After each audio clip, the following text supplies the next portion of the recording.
Chapter 211. Compared to the mystic gold sand I bought last time, which one is better? Yuchencho asked. Mystic gold sand? Wuxia laughed. The two are not on the same level at all. Mystic gold sand can at most be used to refine treasures, while nether iron can be used to refine spiritual treasures. Which one do you think is better? Of course, no matter how good the item is, it needs the skill to refine it. This nether iron has the innate ability to absorb souls. The corpse sect of the demonic Tao has a magic weapon made of nether iron. They have captured many rogue cultivators and absorbed their souls. Those rogue cultivators are like walking corpses, which is why they are ranked third in the demonic Tao. So that's how it is. Yuchencho muttered. Then the next time I meet Ghost General, I will ask him to help me get more nether iron. Although his voice was low, they all looked at each other. It seemed that this guy's relationship with Ghost General was not ordinary. Wuxia coughed and said, Yuchencho, can I discuss something with you? Here it comes. The old fox is finally showing his tail.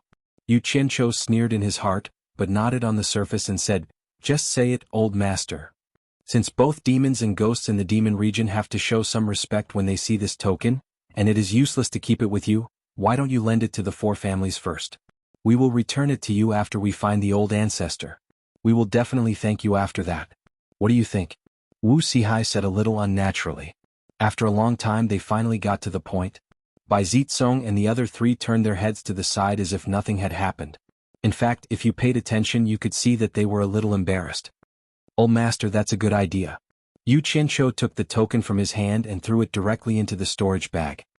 He smiled and said, it's not that I don't want to lend it to you, but this token is useful to me, but it is useless to you. Wuxia watched helplessly as the Ghost King token was taken away. He even had the urge to snatch it back. Suppressing his emotions, he frowned and asked, why do you say that? When Meng Yan gave me the token he told me again and again not to give it to anyone else. If the four great clans go to the Demon Ghost region and flash the Ghost King token, I believe it won't take long for Meng Yan to find out. Once he finds out that the token is in your hands, he believed that Meng Yan's hundreds of thousands of troops were not just for show. At that time, in a fit of rage, Meng Yan has many experts under him. If old master thinks that the four great families can fight against Ghost General, I can let you try. What I'm afraid of is that this token won't be of any help to you. It would be bad if you end up attracting even more trouble. That fellow Meng Yan's temper wasn't good. There was also the Demon King Aoli who shared the same roots as him. Old master, I advise you to give up on this idea. Yuchencho shook his head and smiled. Wuxia was a little dumbfounded. He had calculated for a long time and thought that he was close. Who knew that his dream would be destroyed by Yuchencho? After a while he pretended to be nonchalant and asked, who is the Demon King Aoli? One of the 10 great demon kings? Is his relationship with Ghost General good? Yuchencho nodded and said, yes. He is one of the 10 great demon kings. He is the lord of a territory with Ghost General. The two of them are like brothers. One is in charge of Yang and the other is in charge of Yin. Ma Jiugu of supporting Immortal Island was defeated by him. Even Ma Jiugu of supporting Immortal Island, who is in the late tribulation passing stage, is no match for Demon King Aoli. Wuxia could no longer pretend and his face twitched. It should be known that Ma Jiugu was the #1 expert not only in supporting Immortal Island, but also in the entire Chinese cultivation world. Her Demon Slayer wand was rarely matched. Unexpectedly, she was defeated by a Demon King who is also in the late tribulation passing stage. The 10 great Demon Kings of the Devil Domain were indeed worthy of their reputation. Wuxia sighed softly and looked a little dispirited. One Ghost General was already difficult to deal with. Now there was Demon King Aoli and there were many Ghost King and Demon Kings. It seemed that even if he knew the whereabouts of the ancestor, it would be difficult to meet him again. Seeing him in a daze, Yuchencho laughed inwardly, but he still put on a serious face and said, old master, you don't need to be discouraged. If you really want to go, at worst I'll accompany your 4 great families to the demon realm after I finish my business. Wuxia's eyes lit up and said, are you serious? What do you mean by serious? Yuchencho sneered and pointed at Bai Zitsong's group of 4. He said, I only made this trip because of my 4 brothers. Do you think I have nothing better to do after eating my fill? Bai Zitsong and the other 3 were delighted. They exchanged glances and cupped their fists to thank him. Wuxia said happily, what do you want to do? Our 4 families may not be comparable to supporting Immortal Island, but we have some ability. Do you need our help? Sure. Yuchencho touched his nose and said seriously, Using the 4 families is making a mountain out of a molehill. It's enough with your Wu family's help. Old master, can you help me ask Yan Zhuixing of 100 Flower Palace where he got the 4 treasures of Shaoshui? Wu Sihai's smile froze on his face. After a while he said awkwardly, it's not convenient for my Wu family to take action. Is there anything else that you need my Wu family's help with? Yu Qianqiu waved his hand indifferently and said, forget it. I'll look for you when I have something else. Just don't shirk it again. Hee hee. I'll help as long as I can. Wu Sihai smiled awkwardly. He felt that something was wrong no matter how he thought about it. It felt like he was being schemed against by Yu Qianqiu. Then I hope that the next time I ask for your help will be within your scope. Yu Qianqiu's tone sounded like he didn't have any hope for the Wu family. The more they talked about it, the more embarrassed Wu Sihai felt. He immediately changed the topic and said, why do you want to know where the 4 treasures came from? Yu Qianqiu squinted his eyes and didn't hide anything. He said in a deep voice, there's a demon clan in the extreme north called the Snow Fox clan.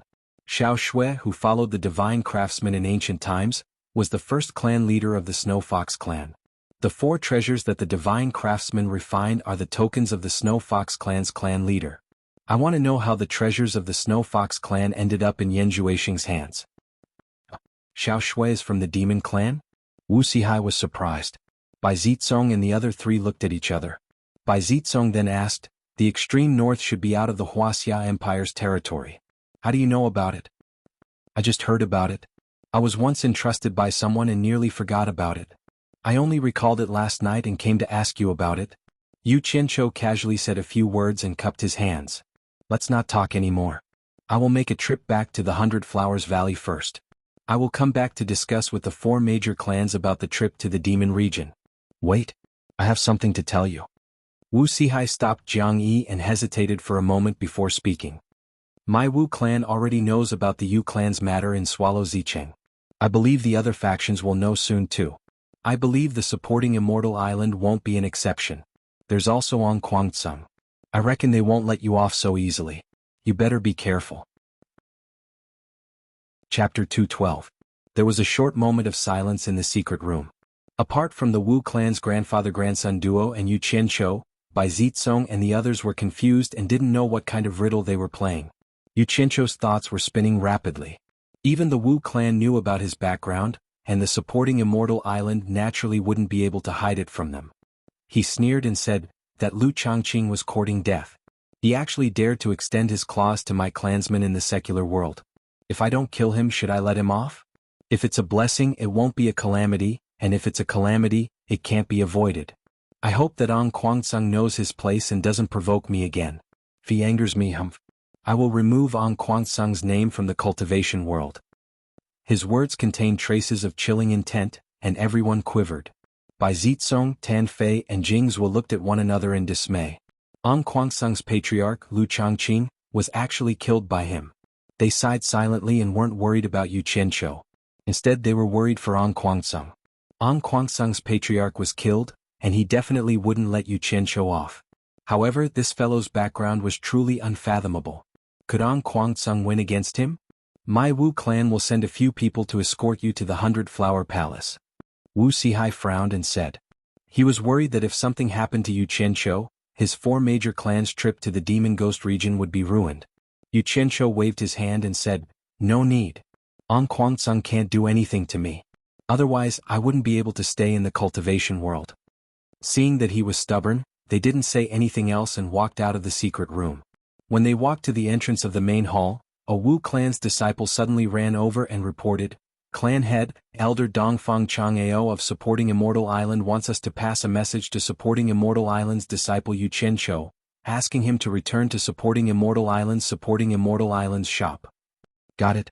Wu Sihai waved his hand and the disciple retreated. After confirming that Yu Qianqiu wanted to go back immediately, he cast a spell to the guards on the nearby tower, asking Wu Liqing and the other 3 to lead Yu Qianqiu and fly out on their flying swords. When the 5 of them arrived at Supporting Immortal Island's shop, Wan Yuan was waiting at the entrance, and he immediately brought them to the back of the shop. Dongfang Chang'ao was standing in the courtyard with his hands behind his back, and there were 2 other elders who came with him on both sides. Yu Qianqiu quickly bowed to the 3 of them, and Bai Zicong and the other 3 bowed in turn and said, The Four Major Clans by Zizong, Tanfei Jingzhua, and Wu Liqing greet the three seniors. The elders on both sides held the armrests of the four of them, indicating that they didn't need to be overly courteous. At this moment, Dongfang Chang'ao turned around and looked at Yu Qianqiu and he said in a deep voice, "Yu Qianqiu, why do you have trouble wherever you go? The moment you arrived at the Hundred Flowers Valley, you beat up sect leader Ong Kwangsung's grandson, and when you arrived at Hat Island, you beat up the Luo sect leader's son. Do you think that you haven't caused enough trouble for supporting Immortal Island?" "Elder Dongfang, I was forced to do this. These two people really deserved a beating, and they were the ones who started it both times. I was just defending myself, otherwise I would have lost face for supporting Immortal Island," Yu Qianqiu said with a little grievance. Bai Zizong and the other three were stunned. How was this still the arrogant Yu Qianqiu? Wang Yuan didn't say a word. The other two elders looked at each other, and their lips curled into a smile. They were actually very satisfied with Yu Qianqiu's way of doing things. During this period of time, the whole cultivation world was talking about how this disciple of supporting Immortal Island was doing, beating up this sect leader's son, and then beating up that sect leader's son. Good. He really made supporting Immortal Island proud. "I won't talk about the past. Tell me honestly, did you get into trouble again?" Dongfang Chang'ao stared at him and asked. Yu Qianqiu scratched his head and said, "No. I have been staying in the Wu clan, and apart from beating up that Luo Xiaohan, I didn't do anything else." "Then why did Ong Kwangsung's old ancestor Qing Nu personally come to supporting Immortal Island to look for you, and even made the sect leader send a message to bring you back to supporting Immortal Island immediately?"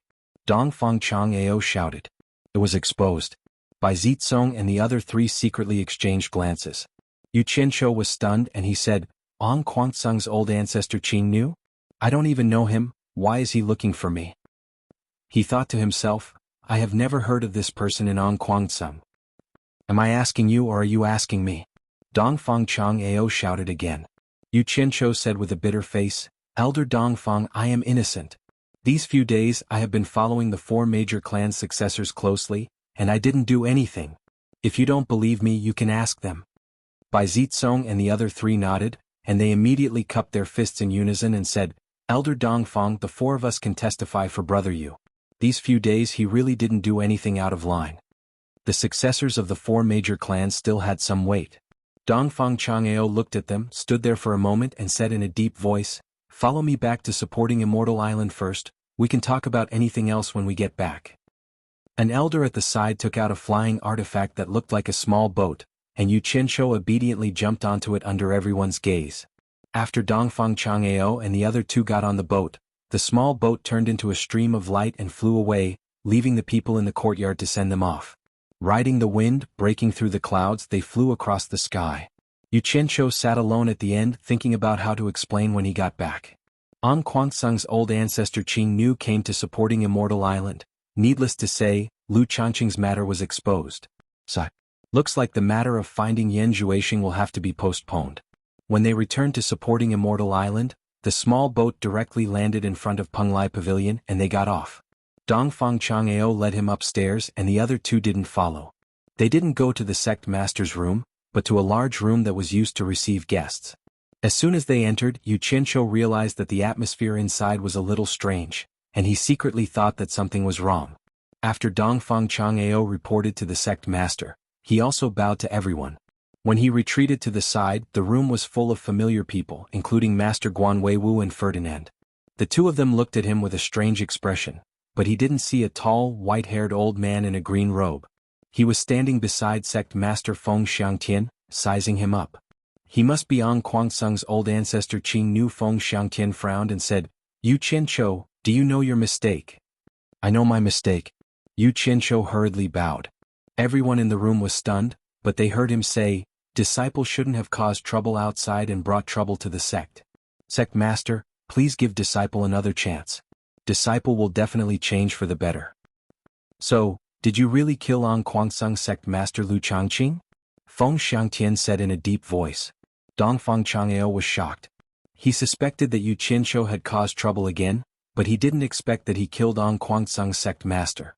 How was that possible? "I killed Ong Kwangsung sect master?" Yu Qianqiu was stunned and he said after a long time, "Sect master, did I hear it wrong? Did you say that I killed Ong Kwangsung sect master?" Isn't that so?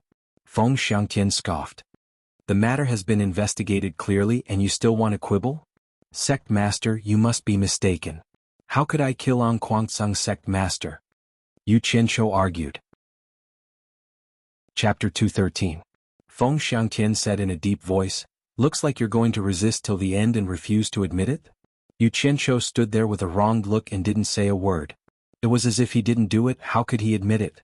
You were originally a disciple of An Kuangtsung. Why did you join Fuxian Island? What are your intentions?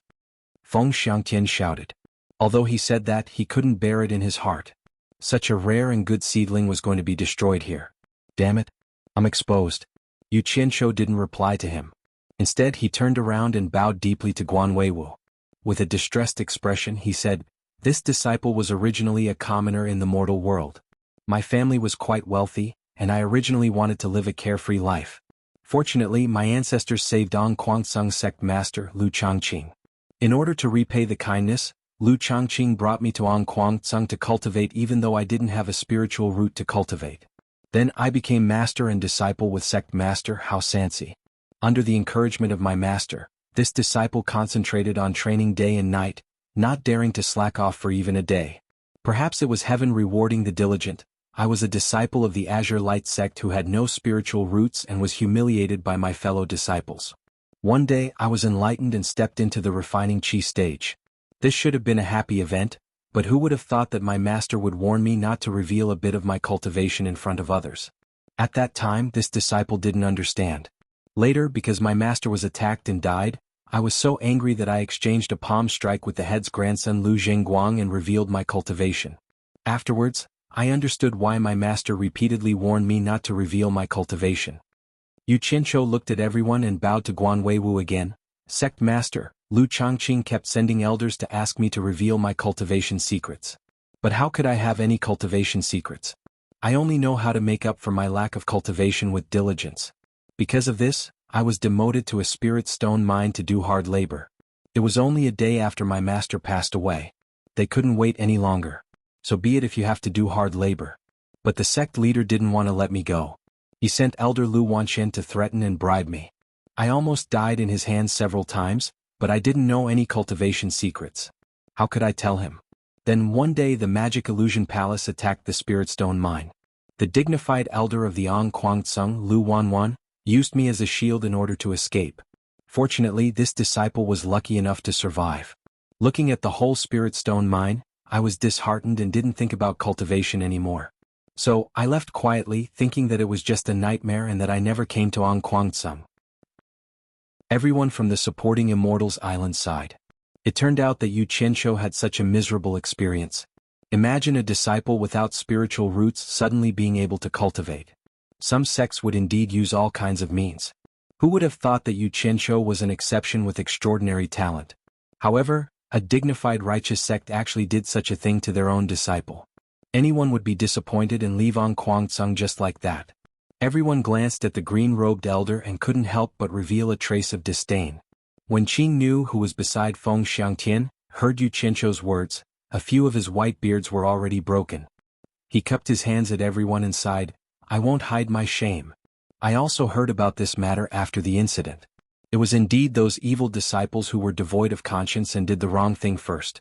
So, let's not talk about the sect's misfortune. How shameful. These words undoubtedly proved that Yu Qianqiu's words were true, and everyone felt even more sympathy for Yu Qianqiu from the bottom of their hearts. Especially the Cultivation Pavilion's principal elder, O Sihai. He thought to himself, An Kuangtsung didn't want such an outstanding disciple. Now that he has entered my supporting Immortals Island, he is my supporting Immortals Island's disciple. How dare you, Amir An Kuangtsung, come to my supporting Immortals Island to ask for him? This is outrageous. He had been thinking about how to get Yu Qianqiu into his cultivation pavilion. Brother Qing, don't blame yourself. Feng Xiangtian calmly comforted him. He faced Yu Qianqiu and said in a deep voice, where did you get the supporting Immortals token from back then? Yu Qianqiu still didn't answer him directly. Instead, he bowed to Guan Weiwu, causing everyone to frown. He was clearly not putting the sect master in his eyes. Feng Xiangtian was expressionless. The former bowed and said, after leaving An Kuangtsung, I wandered around. Once, I met an injured Qi refinement stage cultivator who was on the verge of death. Unfortunately, I couldn't save him no matter how hard I tried. Before he died, he said that he was originally a disciple expelled by supporting Immortals Island. His name was Ji Wushuang. He gave me a token to repay my kindness and said that I could join supporting Immortals Island with this token. I originally gave up on the idea of cultivating, but when I heard that it was the world's largest sect, I couldn't help but want to give it a try. In the end, I became a disciple of supporting Immortals Island. Ji Wushuang? Feng Xiangtian frowned.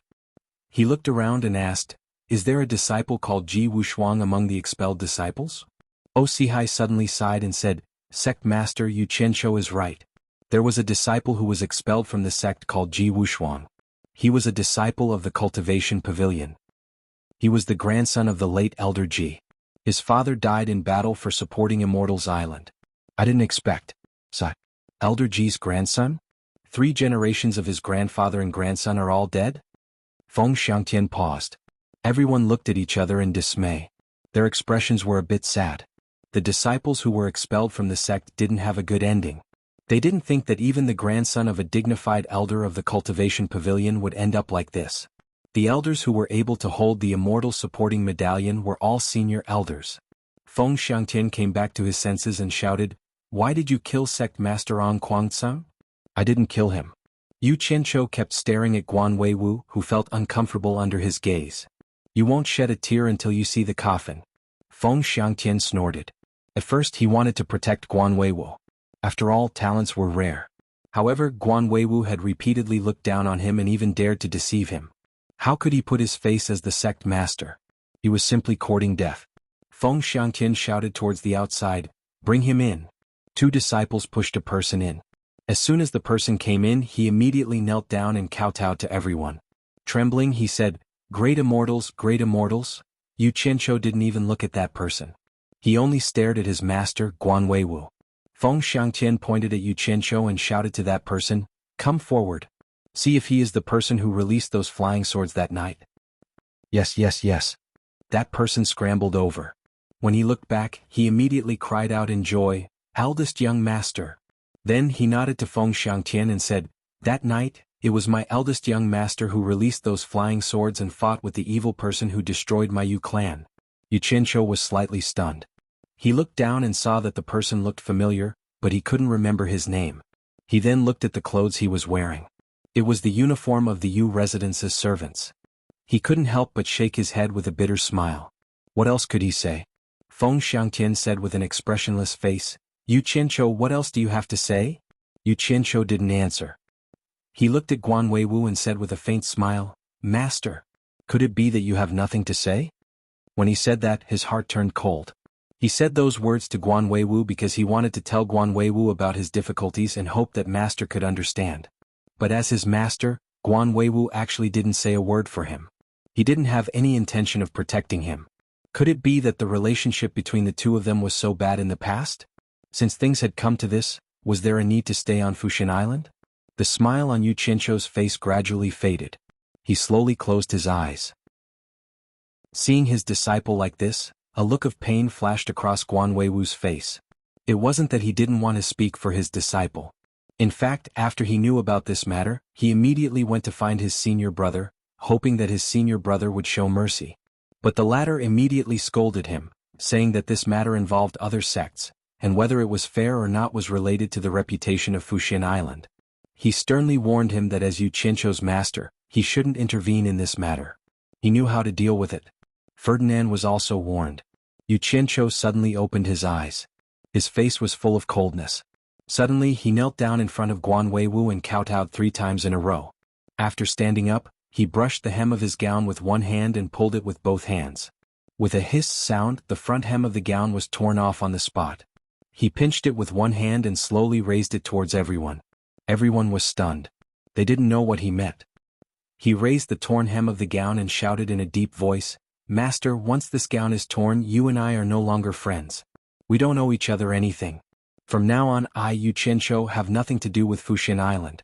From now on, I, Yu Qianqiu, am free to fly in the sky and fish in the sea. No one can control me, Yu Qianqiu." Chapter 214. How dare you? Osihai shouted.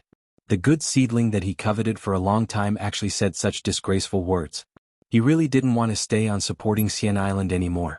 Feng Xiangqian's face turned frighteningly gloomy. Since the establishment of supporting Xian Island, it had always been the sects that expelled their disciples. When had there ever been a case of a disciple abandoning the sect? Guan Weiwu and Ferdinand were already stunned. The group of elders was a little dumbfounded. The two disciples who had just escorted the person and looked at each other. Qingnu was also a little stunned. This Yu Qianshou was really courageous to publicly break off relations with the world's #1 sect, supporting Xian Island.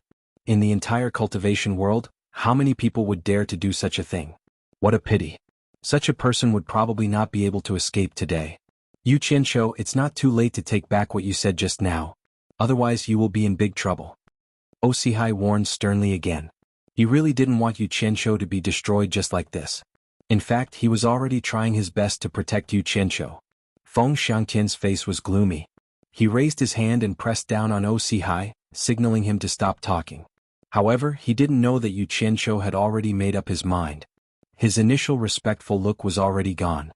He straightened his back and shook his head indifferently. Spilled water can't be retrieved. The words that Yu Qianshou said are like spilled water. There's no way to take them back. Spilled water can't be retrieved. Feng Xiangqian looked around and sneered. I announce that from today onwards, Yu Qianshou will be expelled from supporting Xian Island. His life or death has nothing to do with supporting Xian Island anymore. Foreign Affairs Palace immediately spread the news to the entire cultivation world. He turned around and said to Qingnu beside him, Brother Qing, I'm sorry. From today onwards, the grudge between you, Ong Guangceng, and the Luo sect has nothing to do with Fuxian Island. We won't interfere in this matter anymore. This meant that the supporting Immortal Island had completely abandoned Yu Qianshou. From now on, Yu Qianshou would have to bear all the troubles he caused by himself. The supporting Immortal Island would never stand up for him again. How could a core formation disciple survive against the Luo sect and Ong Guangceng? This was a disguised form of punishment. Ferdinand shook his head and sighed while Guan Weiwu's face turned pale. This. Qingnu also didn't come back to her senses for a while. How did things turn out like this in the blink of an eye? He had always guessed that Lu Changqing's death had something to do with supporting Immortal Island. Otherwise, where did those men in black come from? This matter had always troubled the upper echelons of Ong Guangceng. They couldn't afford to offend them, but they had to deal with it. However, from what happened just now, if supporting Immortal Island wasn't deliberately putting on a show, then this matter really had nothing to do with supporting Immortal Island. Qingnu thought about it again and again. She stared at Yu Qianshou and said in a deep voice, Yu Qianshou, is my Ong Guangceng sect's treasure, the Green Destiny Sword, in your hands? If it's in your hands, you should return it to me. Return what? It was destroyed along with that broken horsetail whisk. Yu Qianshou sneered and said, even if the two treasures weren't destroyed, do you think I would return them to you? The dignified sect leader Ong Guangceng actually tried to kill my family members in the secular world. Moreover, they were the descendants of his savior. Only you people would do such a thing. Now you still have the cheek to ask me for the Green Destiny Sword? Is there something wrong with your brain? Everyone was speechless. This Yu Qianshou didn't even care about old ancestor Qingnu, who was famous in the cultivation world. He was really arrogant. It seemed like it wasn't strange that he could continuously beat people up. What? The Green Destiny Sword was destroyed? Qingnu's expression was a little twitching. She had seen the horsetail whisk that was destroyed, so she was afraid that he was telling the truth. Suppressing the anger in her heart, Qingnu said in a deep voice, I, Ong Guangceng, let you down first. Logically, I shouldn't pursue this matter. However, you killed my Ong Guangceng sect leader. Whether you are willing or not, I will imprison you in Ong Guangceng for 100 years. Also, who are those black-clothed people? You want to imprison me for 100 years? Dream on. Yu Qianshou said in disdain. Qingnu hadn't been humiliated like this for many years. She immediately had the intention to fight. Yu Qianshou waved his hand at her and smiled. Wait. If he had anything to ask or to fight, he would have to leave the supporting Immortal Island first. We aren't people of supporting Immortal Island. Fighting in their territory is not giving them face. All right. As you wish. Qingnu was really angry. This kid was too arrogant. If she didn't teach him a lesson, she would be letting herself down. She immediately cupped her fists at Feng Xiangqian and said, Sect leader Feng, please open the island's protective array and let us out. Feng Xiangqian nodded and flicked a white light out of the window. That white light flew into the sky. "Old man, come out and reason with me," Yu Qianzhou shouted at Qing Nu. He jumped out of the window and did a somersault in the air. The sword on his back was unsheathed and drew a semicircle, carrying him into the sky. "Sect leader Feng, sorry to disturb you." Qing Nu cupped her fists and flew out of the window. However, with her cultivation at the end of the tribulation stage, she naturally didn't need to play such low-level tricks like sword kinesis. She turned into a shadow and chased after Yu Qianzhou, who had become a black dot in the sky. "Let's go and take a look." After getting Feng Xiangtian's approval, several figures flew out of the window. Swoosh. Hearing the whistling sound coming from below, Yu Qianzhou looked down and was speechless. This tribulation stage expert is really an expert. Flying in the air is faster than me flying on my sword. When he looked back and saw a white cloud above him, he immediately raised his cultivation to the limit and flew into it. "Wanna run?" Qing Nu, who was flying over, sneered in his heart when he saw the situation above him.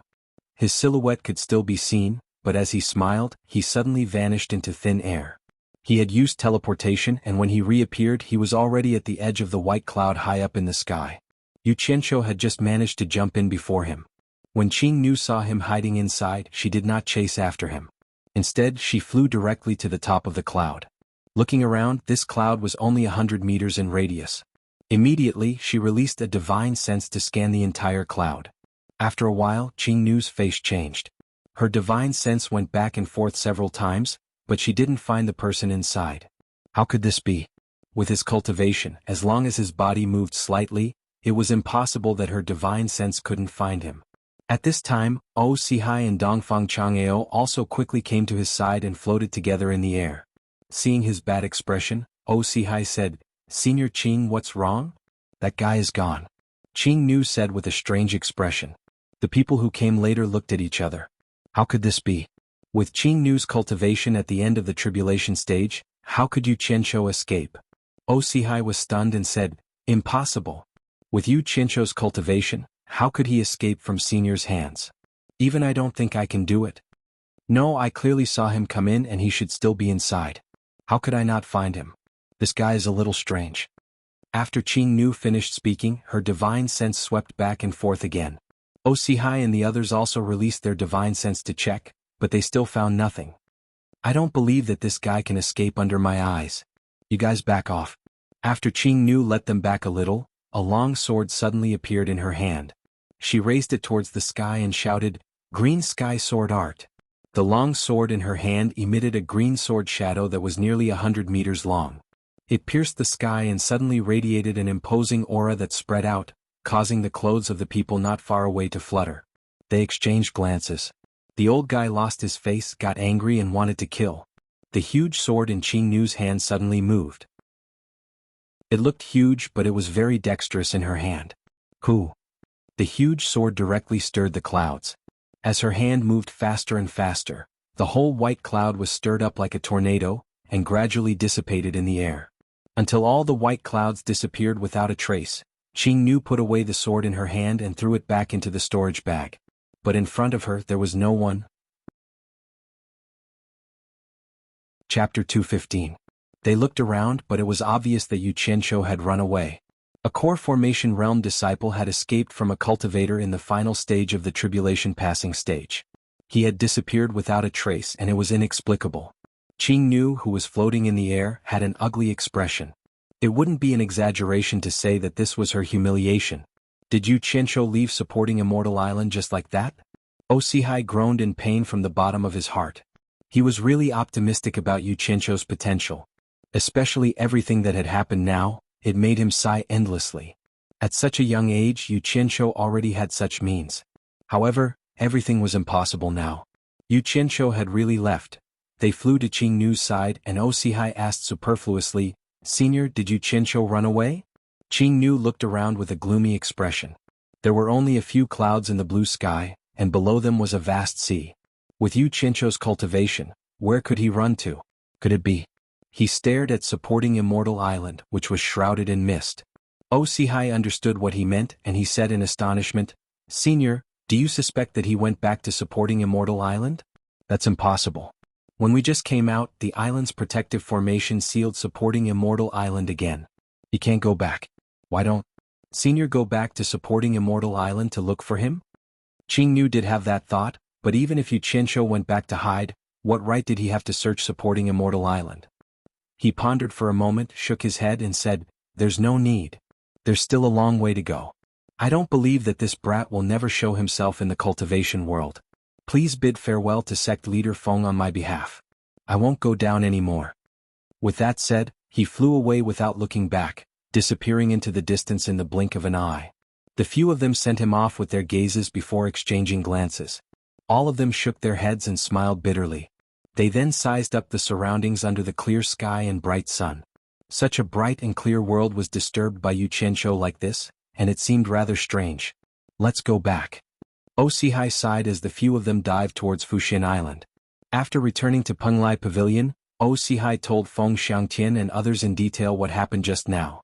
Everyone was stunned and surprised. Qingnu, who had the cultivation of the final phase of nature's test, didn't catch Yu Qianqiu and let him run away? Guan Weiwu and Ferdinand looked at each other and secretly breathed a sigh of relief.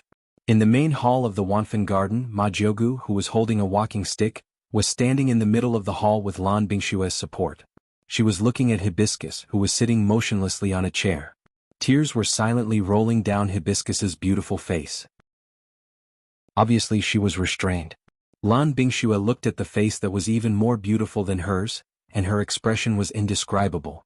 After the banquet was over, Ferdinand angrily returned and greeted Ma Jiugu. "Jiugu." There was quite a commotion above supporting Immortal Island just now. What? Could it be that Qingnu, that old fellow, had made a move on Yu Qianqiu? What happened? Ma Jiugu turned around and asked. Hibiscus, who couldn't move, looked at her father anxiously. "Yu Qianqiu. That brat was a bit impulsive. At first, the sect leader didn't plan to do anything to him. He just wanted to put on a show in front of Qingnu, who knew that when he saw that his master didn't say anything to help him, he actually cut ties with Guan Weiwu in front of everyone. Their master-disciple relationship ended there. The sect leader was also angry and expelled him from the supporting Immortal Island in public. It's funny that Qingnu chased Yu Qianqiu to the outside of the supporting Immortal Island. In the end, with Qingnu's cultivation of the final phase of nature's test, she couldn't catch Yu Qianqiu and let him escape. I really don't know how that brat has such ability. It's really incredible.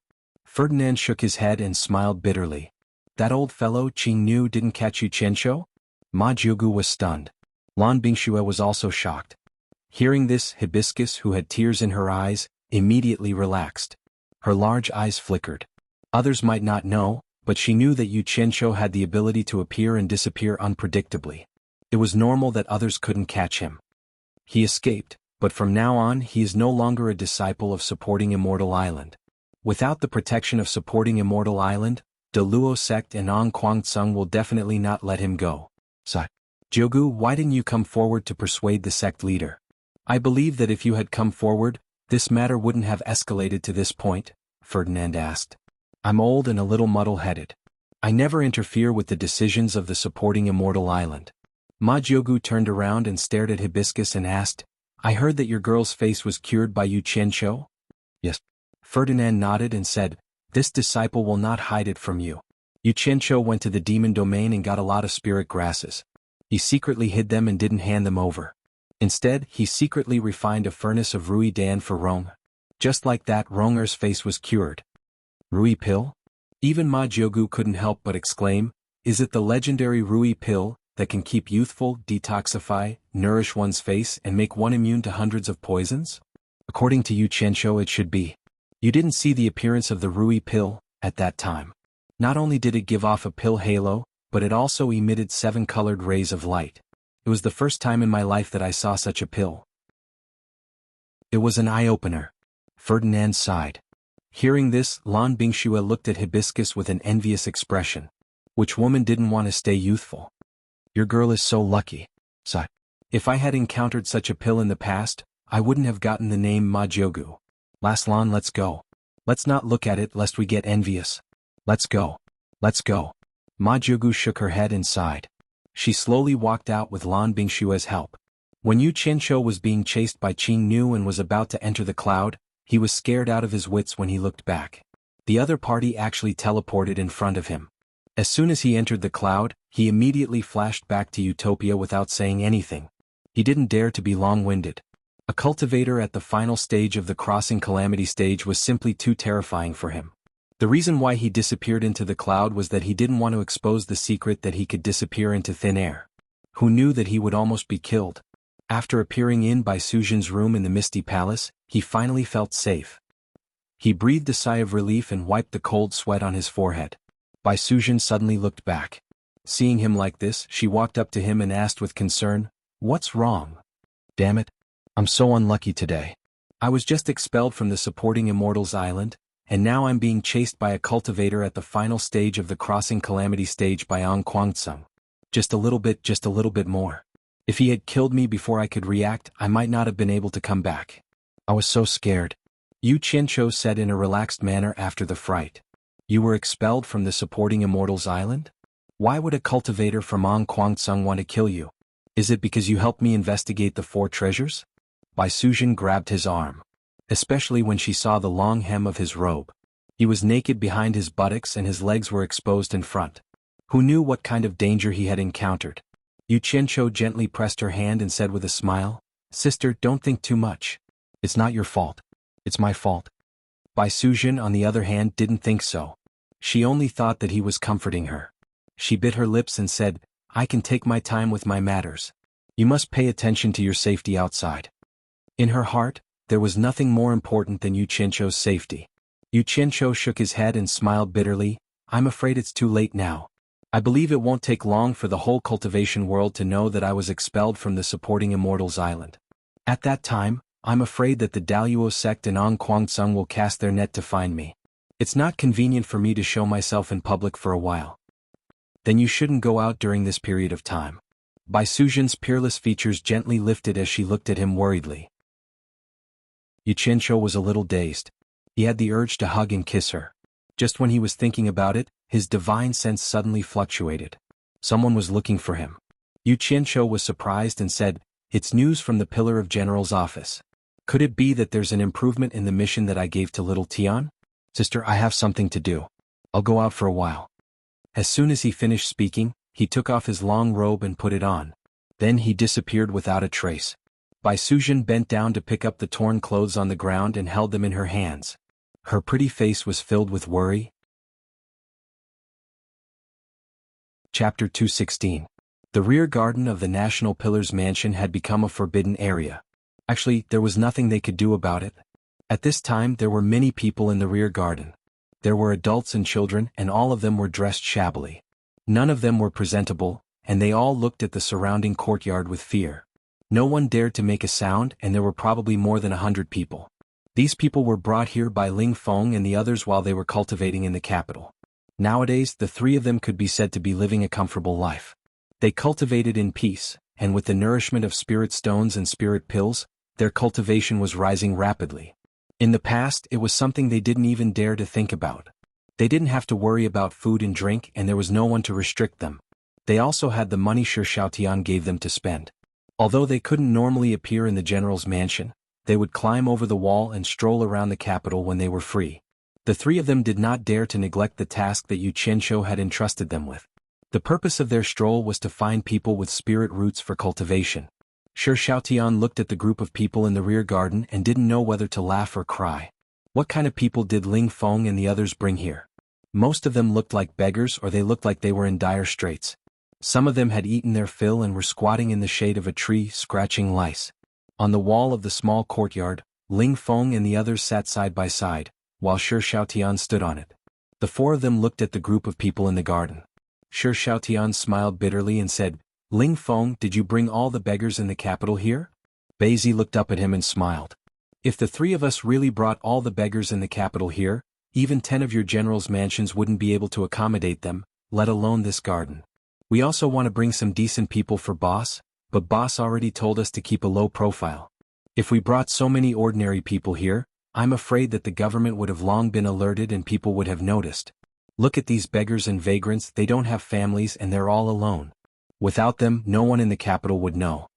Shi Xiaotian waved his finger and said, "But look, why did you bring even old men here? What does boss want them for?" "That's good. At least they won't starve to death on the streets." It was rare for Xian Ping to say such a long sentence. Ling Feng nodded and said, Boss said that as long as they don't belong to any sect and have spiritual roots, regardless of age, the more the better. So, let's wait for the boss to get here first. Shi Xiaotian shook his head and raised a small silver ball in his hand. He asked doubtfully, I just used my divine sense to check inside and found that it's empty. Can this really summon boss? It should be possible. Otherwise, boss wouldn't have given this to us for no reason. Ling Feng said. Shi Xiaotian looked at the silver ball in his hand and smiled bitterly. I hope boss can take them away as soon as possible. Otherwise, there will be hundreds of people eating every day. What? Your Grand General's residence can't even support 100 people? Yu Qianqiu suddenly appeared on top of the wall and laughed. Boss. The few of them turned around and exclaimed in surprise. After Shi Xiaotian's joy, he smiled awkwardly and said, Boss, that's not what I meant. It's just that my father is about to return to the imperial court. I'm afraid it will arouse my father's suspicion. I don't know how to explain it to him. Yu Qianqiu looked at the hundreds of people and nodded slightly. They were all people with spiritual roots. He didn't expect Ling Feng and the other two to be able to gather so many people in such a short period of time. However, he was stunned when he saw a few old people among them. Let's talk inside. Yu Qianqiu directly entered the courtyard from the top of the wall. After the four of them entered the main hall, Yu Qianqiu sat on a chair in the main hall and asked curiously, the pillar of the state general has been fighting at the borders for many years. Why is he suddenly returning to the imperial court? Shi Xiaotian smiled and said, It's nothing. The Pingwa general has two beautiful daughters. The eldest is going to marry the current crown prince, and the second is going to marry the eldest son of the Weigua general.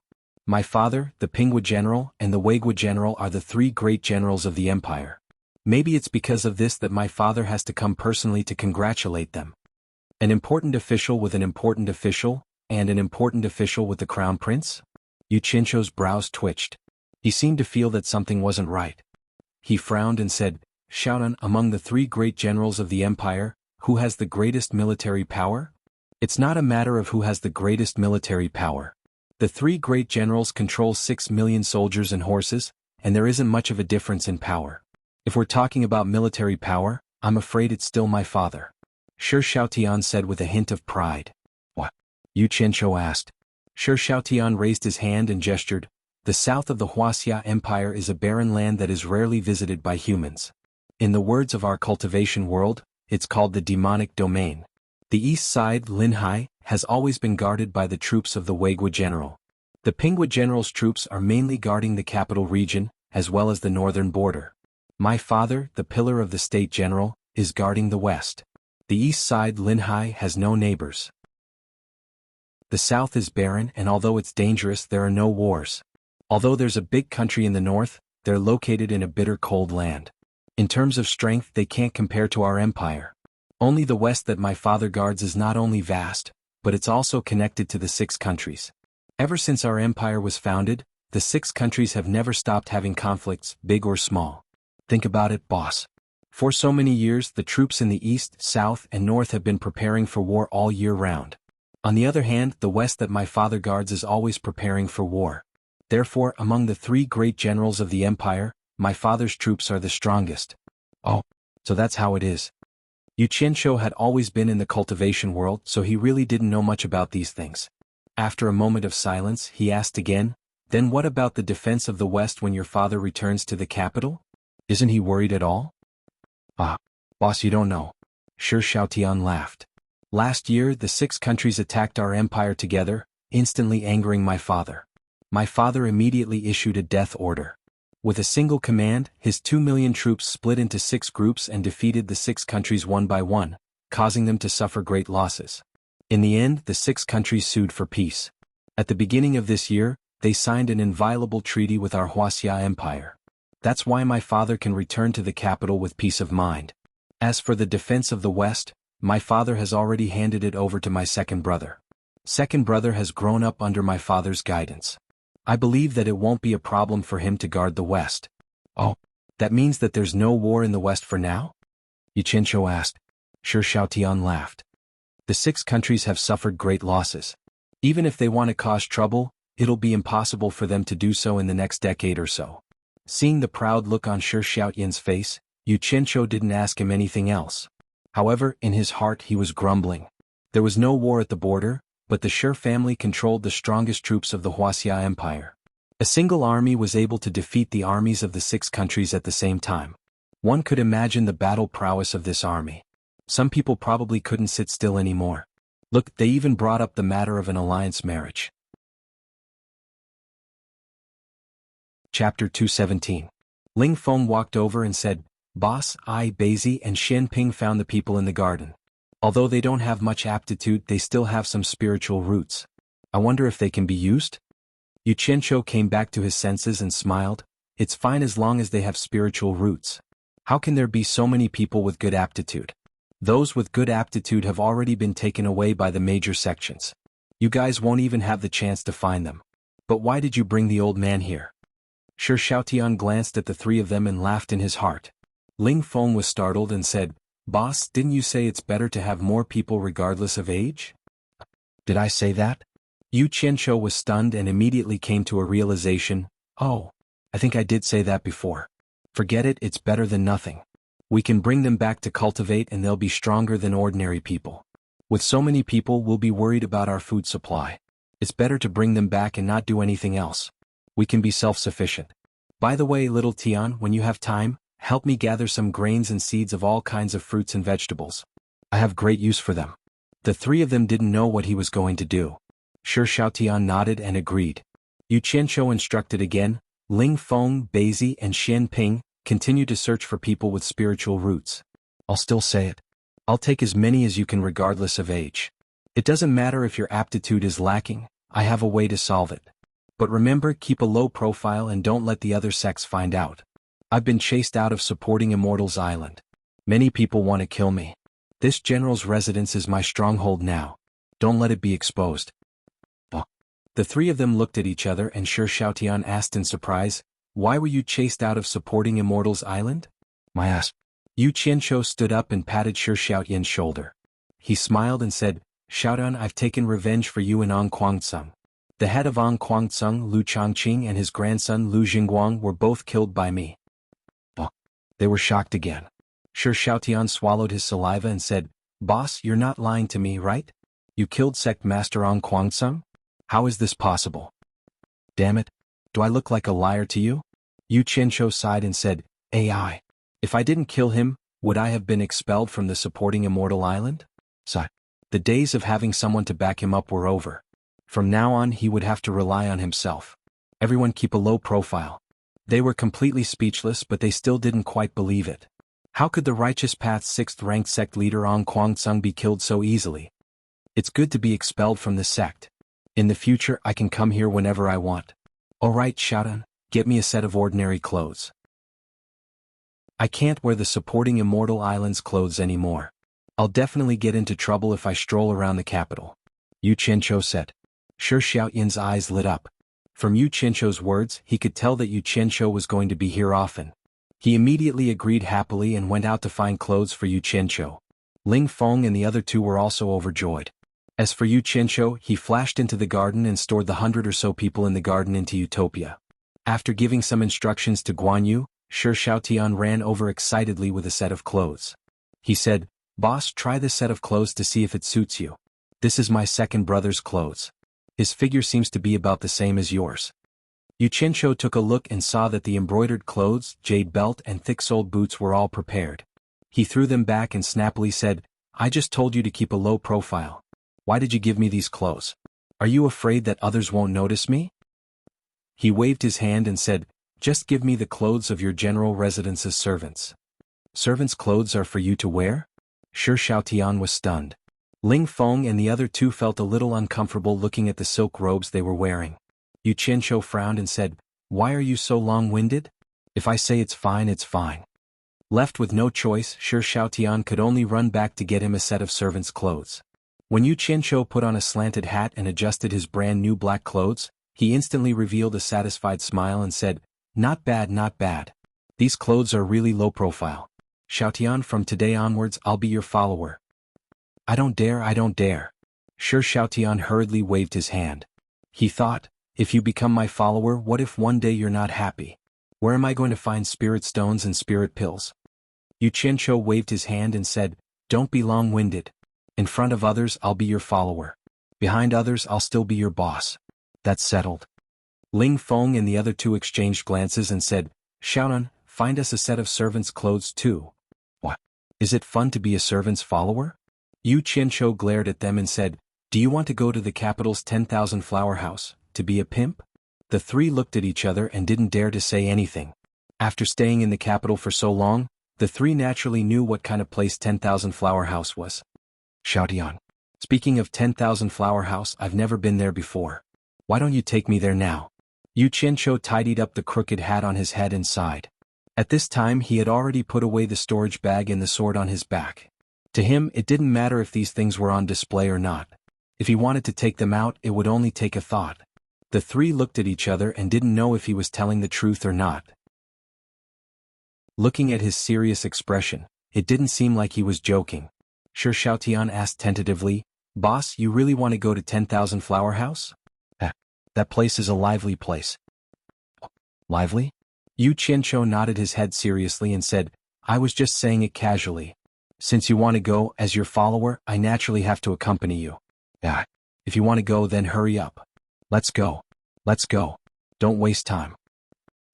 The three were completely speechless. Yu Qianqiu pushed Shi Xiaotian out in a hurry. As he walked, he didn't forget to look back and warn the three who followed him. What are you three doing here? Go do what you need to do. Pillar of State General's residence. Yu Qianqiu had lived here for more than a year, so he was very familiar with the place. In the wealthy and powerful mansion, the two of them walked out of the back garden one after another. The servants who passed by saluted when they saw Shi Xiaotian, but when they saw the servant in new clothes behind him, they all felt that he was very unfamiliar. They all secretly muttered, Why haven't I seen the third young master's servant before? Shi Xiaotian walked confidently in front, while Yu Qianqiu followed behind with his hands behind his back. His aura wasn't any weaker than the former's, but it seemed that his awareness as a servant was a little lacking. When the two of them were about to pass the main hall, a beautiful woman walked out. The two women on her left and right were also quite good-looking. Behind them was a group of servant girls. Shi Xiaotian slowed down and said in a low voice, You know my mother. The two beside her are my eldest sister-in-law and second sister-in-law. They married a few years ago, so you haven't seen them before. The two of them inevitably bumped into each other. Shi Xiaotian bowed and said, Mother. Eldest sister-in-law, second sister-in-law. The servants on the other side also bowed to Shi Xiaotian. Li Hongyang looked at her son lovingly. Her eyes inadvertently glanced at the servant behind her son and was slightly startled. Not only did this servant not bow to her, he actually stood there with his hands behind his back. Yu Qianqiu looked at her and nodded with a smile. When Li Hongyang saw who it was, she was immediately shocked. When the woman beside her saw Yu Qianqiu, she frowned and said, Uncle, is this the new retainer? Why isn't he bowing to mother? She immediately turned around and shouted, Housekeeper, who brought this servant? Why doesn't he know the most basic manners of servants? Someone come. Bring him to teach him the rules. Chapter 218. Hearing this, Yu Qianqiu was dumbfounded. Not only him, Li Hongyang and Shi Xiaotian were also dumbfounded. Not far away, a man in his 50s jogged over and repeatedly smiled apologetically at the woman. He shouted at Yu Qianqiu in a low voice, Still not coming with me, Mr. Yu? The housekeeper was Shi Shunqing, a retainer of the general's office. He had met Yu Qianqiu many times in the past, so he was familiar with him. He more or less knew what kind of person Yu Qianqiu was. When he saw Yu Qianqiu's face clearly, he was dumbfounded. Close to 10 years had passed, and his own appearance had already aged. However, Yu Qianqiu still looked the same, just that his appearance had become more mature. He naturally recognized him with a single glance, and was immediately at a loss as to what to do. Shunqing, this has nothing to do with you. Take all the servants away. I haven't seen my wife for many years, so we have something to talk about. Yu Qianqiu came back to his senses and smiled. He ordered the housekeeper to leave. Shi Shunqing nodded repeatedly. After getting Li Hongyang's permission, he took the group of servants away. Seeing that the housekeeper didn't listen to her, the woman was a little annoyed. She glared at him and said, Does the general's office have any rules? Wanshi, don't be rude. Li Hongyang stopped her. The other woman next to her quietly watched everything that happened just now. The servant in front of her was obviously not simple. How could a normal person order the housekeeper of the general's office? Mother, these servants are getting more and more unruly. If you don't teach them a lesson, they will bully their master in the future. Mother is kind so you can't be cruel. Why don't you let your wife discipline them instead? The woman seemed to have lost a nerve in her head and was still chattering. The other woman had already pulled her a few times, but she still didn't notice. Shut up. Li Hongyang also scolded her wife. In her impression, Yu Qianqiu was like a god. Back then he just casually drew a path and trapped her eldest son for a few days. How could she offend him? Damn it. If you continue to nag, I'll sell you to Africa. Yu Qianqiu was speechless when he met such a woman. He pointed at the woman's pretty face and asked Shi Shaoan, Shaoan, is this your sister-in-law? Is it Shi Youqian's wife or Shi Yintian's? Shi Shaotian looked at him with a wry smile and thought to himself, if you don't wear this servant's clothes, how could you have caused such trouble? Li Hongyang took over the conversation and introduced awkwardly, Mister, please don't be offended. This is Bao Wanshi, the wife of my eldest son Yu Tian, and this is Situ Hui, the wife of my second son Yin Tian. Bao Wanshi. Yu Qianqiu sized her up and laughed coldly, she doesn't live up to her name. Why did Yu Tian choose such a shrew? In my opinion he should just divorce her. His words were not polite at all. The people at the side were speechless.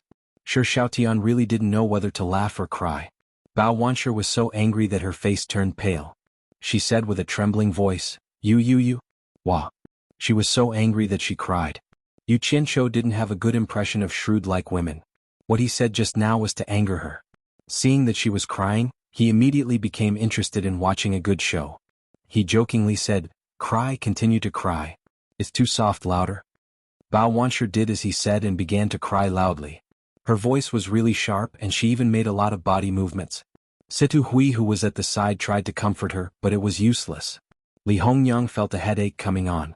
Shi Shaotian quickly pulled Yu Qianqiu back and said, Boss, I'm begging you. Please be lenient with your words. She is my sister-in-law after all. Just give me some face, okay? Who made my wife cry?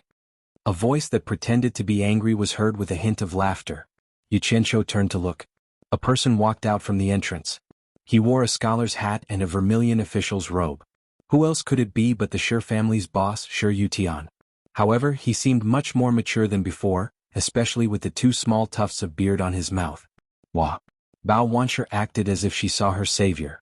She wiped her tears and rushed into Shi Yotian's arms.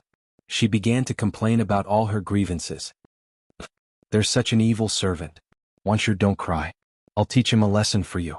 Shi Yutian let go of his wife and walked over with large strides. Ah, interesting. Yu Qianqiu couldn't help but clap his hands and laugh.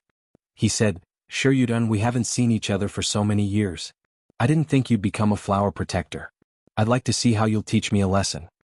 How dare you? After Shi Yutian saw the person's face clearly, the words he was about to shout got stuck in his throat. His face turned red. When he came to his senses, he hurriedly lifted the hem of his official robe and ran over to pay his respects. Yutian greets Mr. I haven't seen Mr. for many years. You've been well. No matter what their relationship was like in the past, meeting old friends was always a happy thing. Yu Qianqiu supported him and said with a smile, I don't live as well as you do. Hugging your wife and flirting in public. TSK. What a simple life. Mister, you must be joking. Yutian only covets some romantic relationships. How can it compare to Mr.'s celestial life? After all these years, Mr. is still as elegant as ever. Yutian really envies you. He was speaking from the bottom of his heart. Back then, he painstakingly pursued the path of cultivation. In the end, the path was ethereal and he woke up from his dream. He finally gave up and settled down to marry a wife and focus on his career. However, he couldn't help but have a cultivation complex in his heart. He sighed to himself. His third wife was the one he was envious of.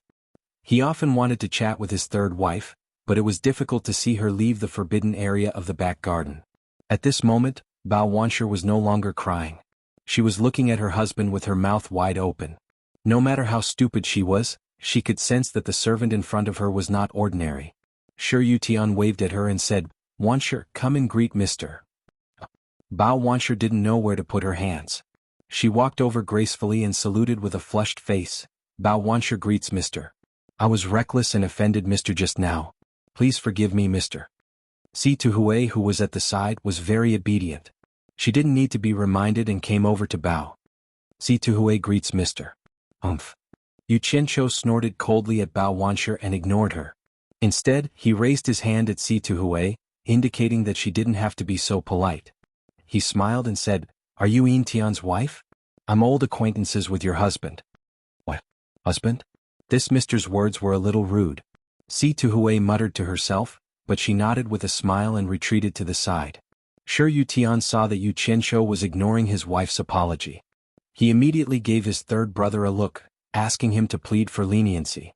Shi Xiaotian understood and walked over to pull Yu Qianqiu. He smiled and said, "Boss, my sister-in-law actually has a good heart. She's just a little outspoken. Don't bother with her." That's right, that's right.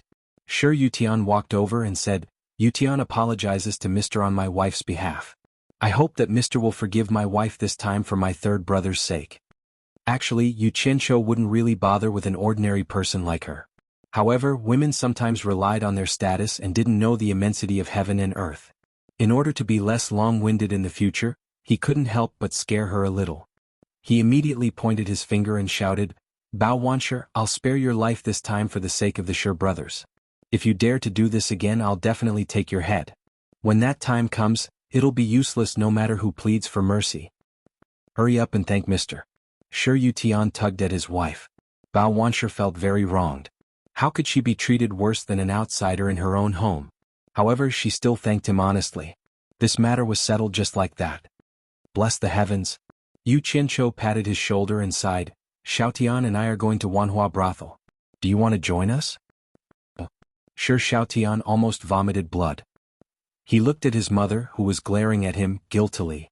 Si Tuhui's face was already red. Bao Wanshi's eyes were wide open. Shi Yutian kept smiling foolishly at Yu Qianqiu. This question was very difficult to answer.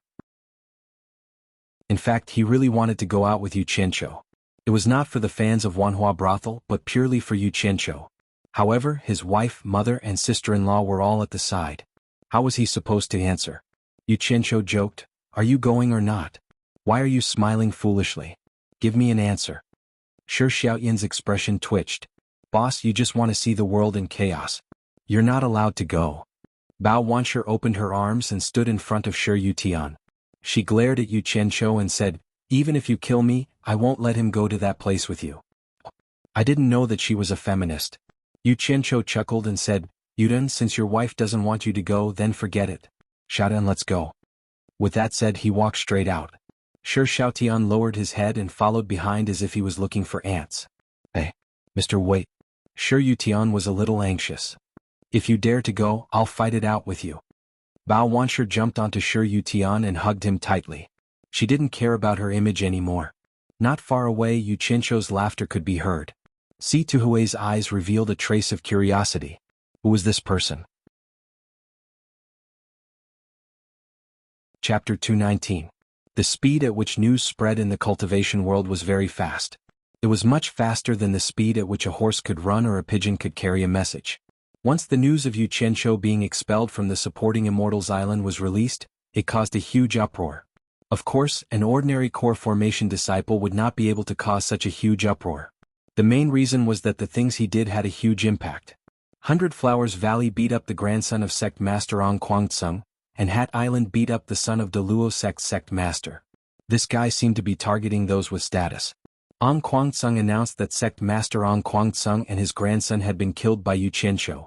Ong Kwangtsung offered a reward of 1 million high-grade spirit stones to anyone who could provide information about Yu Qianqiu. The reward for taking Yu Qianqiu's head was 5 million high-grade spirit stones, and the reward for capturing Yu Qianqiu alive was 10 million high-grade spirit stones. As soon as the news of the Azure Light sect was released, the entire cultivation world was boiling. A mere core formation disciple killed Sect Master Ong Kwangtsung? It was hard to believe. However, for those from the small sects, 1 million, 5 million, or even 10 million upper spiritual stones were tempting enough for them. Now that Yu Qianqiu didn't have the support of supporting Immortal Island, he was just a core formation cultivator. He was no different from a lowly vagrant cultivator. There was nothing to be afraid of. Therefore, they sent out their disciples to investigate. Even if they did not expect to earn 10 million high-grade spirit stones, it would still be good if they could earn 1 million. Those poor rogue cultivators tried their luck everywhere. However, there was a rumor that Ong Kwangtsung's ancestor Qin Nu failed to capture Yu Qianqiu when he confronted Yu Qianqiu. Instead, he allowed Yu Qianqiu to escape unscathed. However, after thinking about it, everyone understood that this was pure nonsense. How could a late-stage transcending tribulation cultivator fail to capture a core formation cultivator? It was a joke and a rumor. Under Ong Kwangsung's request, the entire Cultivation Alliance began to operate. All the righteous sects that joined the Cultivation Alliance would search for Yu Qianqiu in the cultivation world. If necessary, they could kill him on the spot. The Luo sect was especially supportive of this. At this moment, in the Wu clan's ancestral hall of the four major clans, the clan heads of the four major clans gathered together at the fastest speed. After receiving the news from Wuxia, the four clan heads weren't surprised that Yu Qianqiu was expelled from Fuxin Island.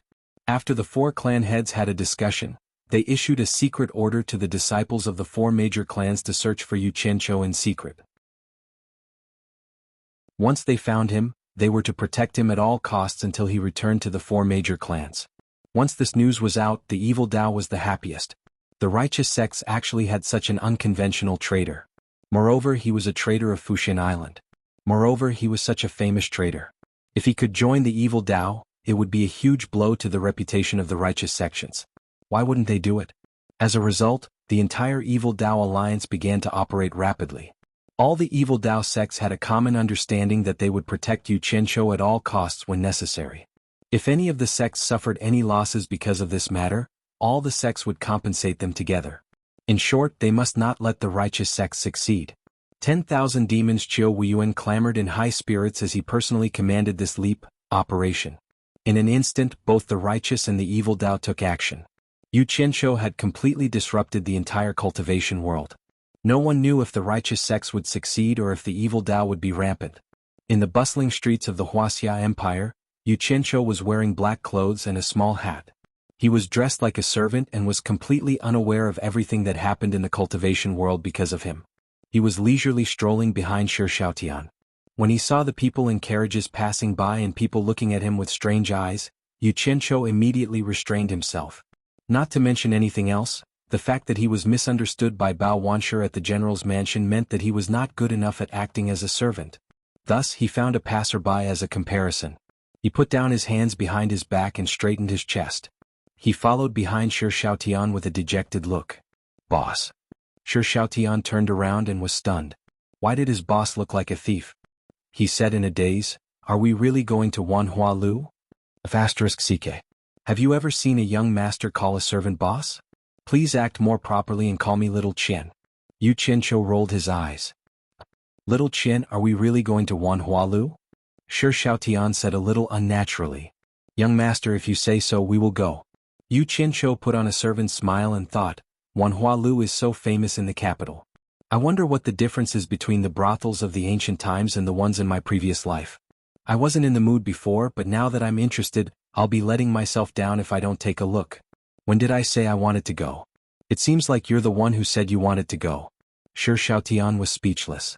He originally wanted to get a carriage, but he didn't know why Yu Qianqiu rejected it and insisted on walking. Wanhua Lu should be considered as the #1 brothel in the Wuxia Empire. There were branches in all the bigger cities in the empire. To be able to obtain the title of Wanhua and make so many men flock to it like ducks and spend money like water, it definitely had its own unique points. Yu Qianqiu came because of this point. This was the #1 brothel in the world. Compared to the #1 brothel in the world, Fuxin Island, it seemed like more people knew about the former than the latter. The night was about to turn dark. On a small street that wasn't the main street, the moment one entered the street, one could smell the fragrance of pink powder. This small street was abnormally bustling with people walking to and fro, rubbing shoulders with each other. It was a street where one could eat, drink and be merry. This was all thanks to the #1 brothel in the world, Wanhua Lu. When the two walked in, Yu Qianqiu exclaimed in admiration that this was a first-rate place to spend money. Shi Shaotian's face also became lively. Suddenly, there was a crowd of people rushing towards the largest building in the middle of the street. That building was decorated with colorful makeup, and it was even more beautiful than a bride's. The fragrance of pink powder was coming from that building. Needless to say, this was definitely Wanhua Lu. The two of them were swept by the crowd. Shi Shaotian turned his head and looked at the crowded carriages on the street. He was secretly glad that he didn't take a carriage. Yu Qianqiu patted the shoulder of a person beside him and asked, "Brother, why is it so lively here? Is Wanhua Lu like this every day?" That person was trying his best to squeeze forward.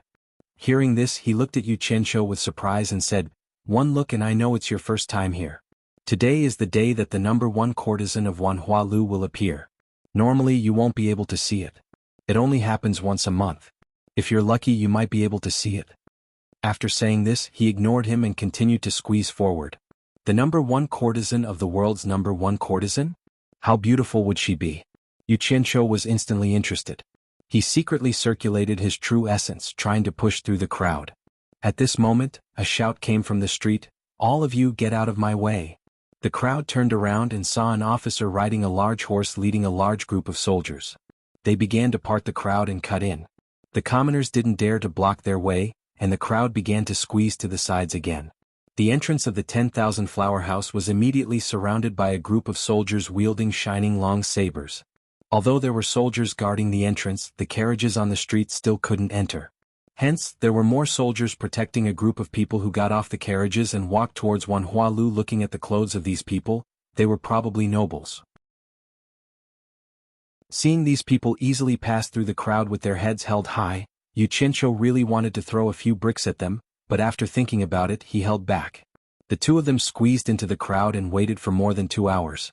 After the soldiers had probably escorted hundreds of nobles in, they finally retreated and guarded the entrance of Wanhua, not letting random people in. Then, a few rich people who were escorted by their servants were allowed in after negotiating with the tortoise bus at the entrance. As for the people squeezing on the street, they were basically commoners or people who weren't rich or powerful, so they were naturally prevented from entering. They could only watch from the outside. Damn it. The number one courtesan of the world's number one courtesan. This daddy here hangs out with the third young master of the National Pillar General's estate, who holds great military power, but I can't even enter a brothel. Damn it. Yu Qianqiu was so angry that his nose almost became crooked. He glared at Shi Xiaotian, who was shaking his head and smiling bitterly. He was very unhappy. A trace of ruthlessness flashed across his face. He raised his hand and shouted, "The third young master of the National Pillar General's estate has arrived." Chapter 220. His voice was loud and clear. The moment the name Pillar of the State General was announced, it immediately produced a miraculous effect. The clamoring crowd immediately quietened down. Shwa. Everyone turned their heads to look in one direction. Becoming the center of attention, Shi Xiaotian was momentarily stunned. He never expected Yu Qianqiu to make such a move. At the entrance of the 1,000-flower brothel, the military officer holding the saber by his waist looked over in shock. Yu Qianqiu, who was dressed as a house servant, was naturally unable to attract his attention. Seeing Shi Xiaotian in his luxurious robes, he was a little shocked. As the third young master of the Pillar of the State General's residence, although Shi Xiaotian rarely appeared in public, he had still seen him on a few occasions. As a soldier, the Pillar of the State General who had been fighting at the western borders for many years was undoubtedly the idol of the entire Wuxia Empire. He also had a very high prestige among the citizens of the empire. Especially last year when the general's 2 million soldiers split into 6 groups and defeated the 6 countries, forcing the 6 countries to sign an armistice, it pushed the reputation of the Pillar of the State General to the peak. In their hearts, the Pillar of the State General was the guardian of the Wuxia Empire. Out of the way. The military officer shouted excitedly. The citizens also had a look of surprise on their faces as they squeezed to the side, afraid to block Shi Xiaotian's path.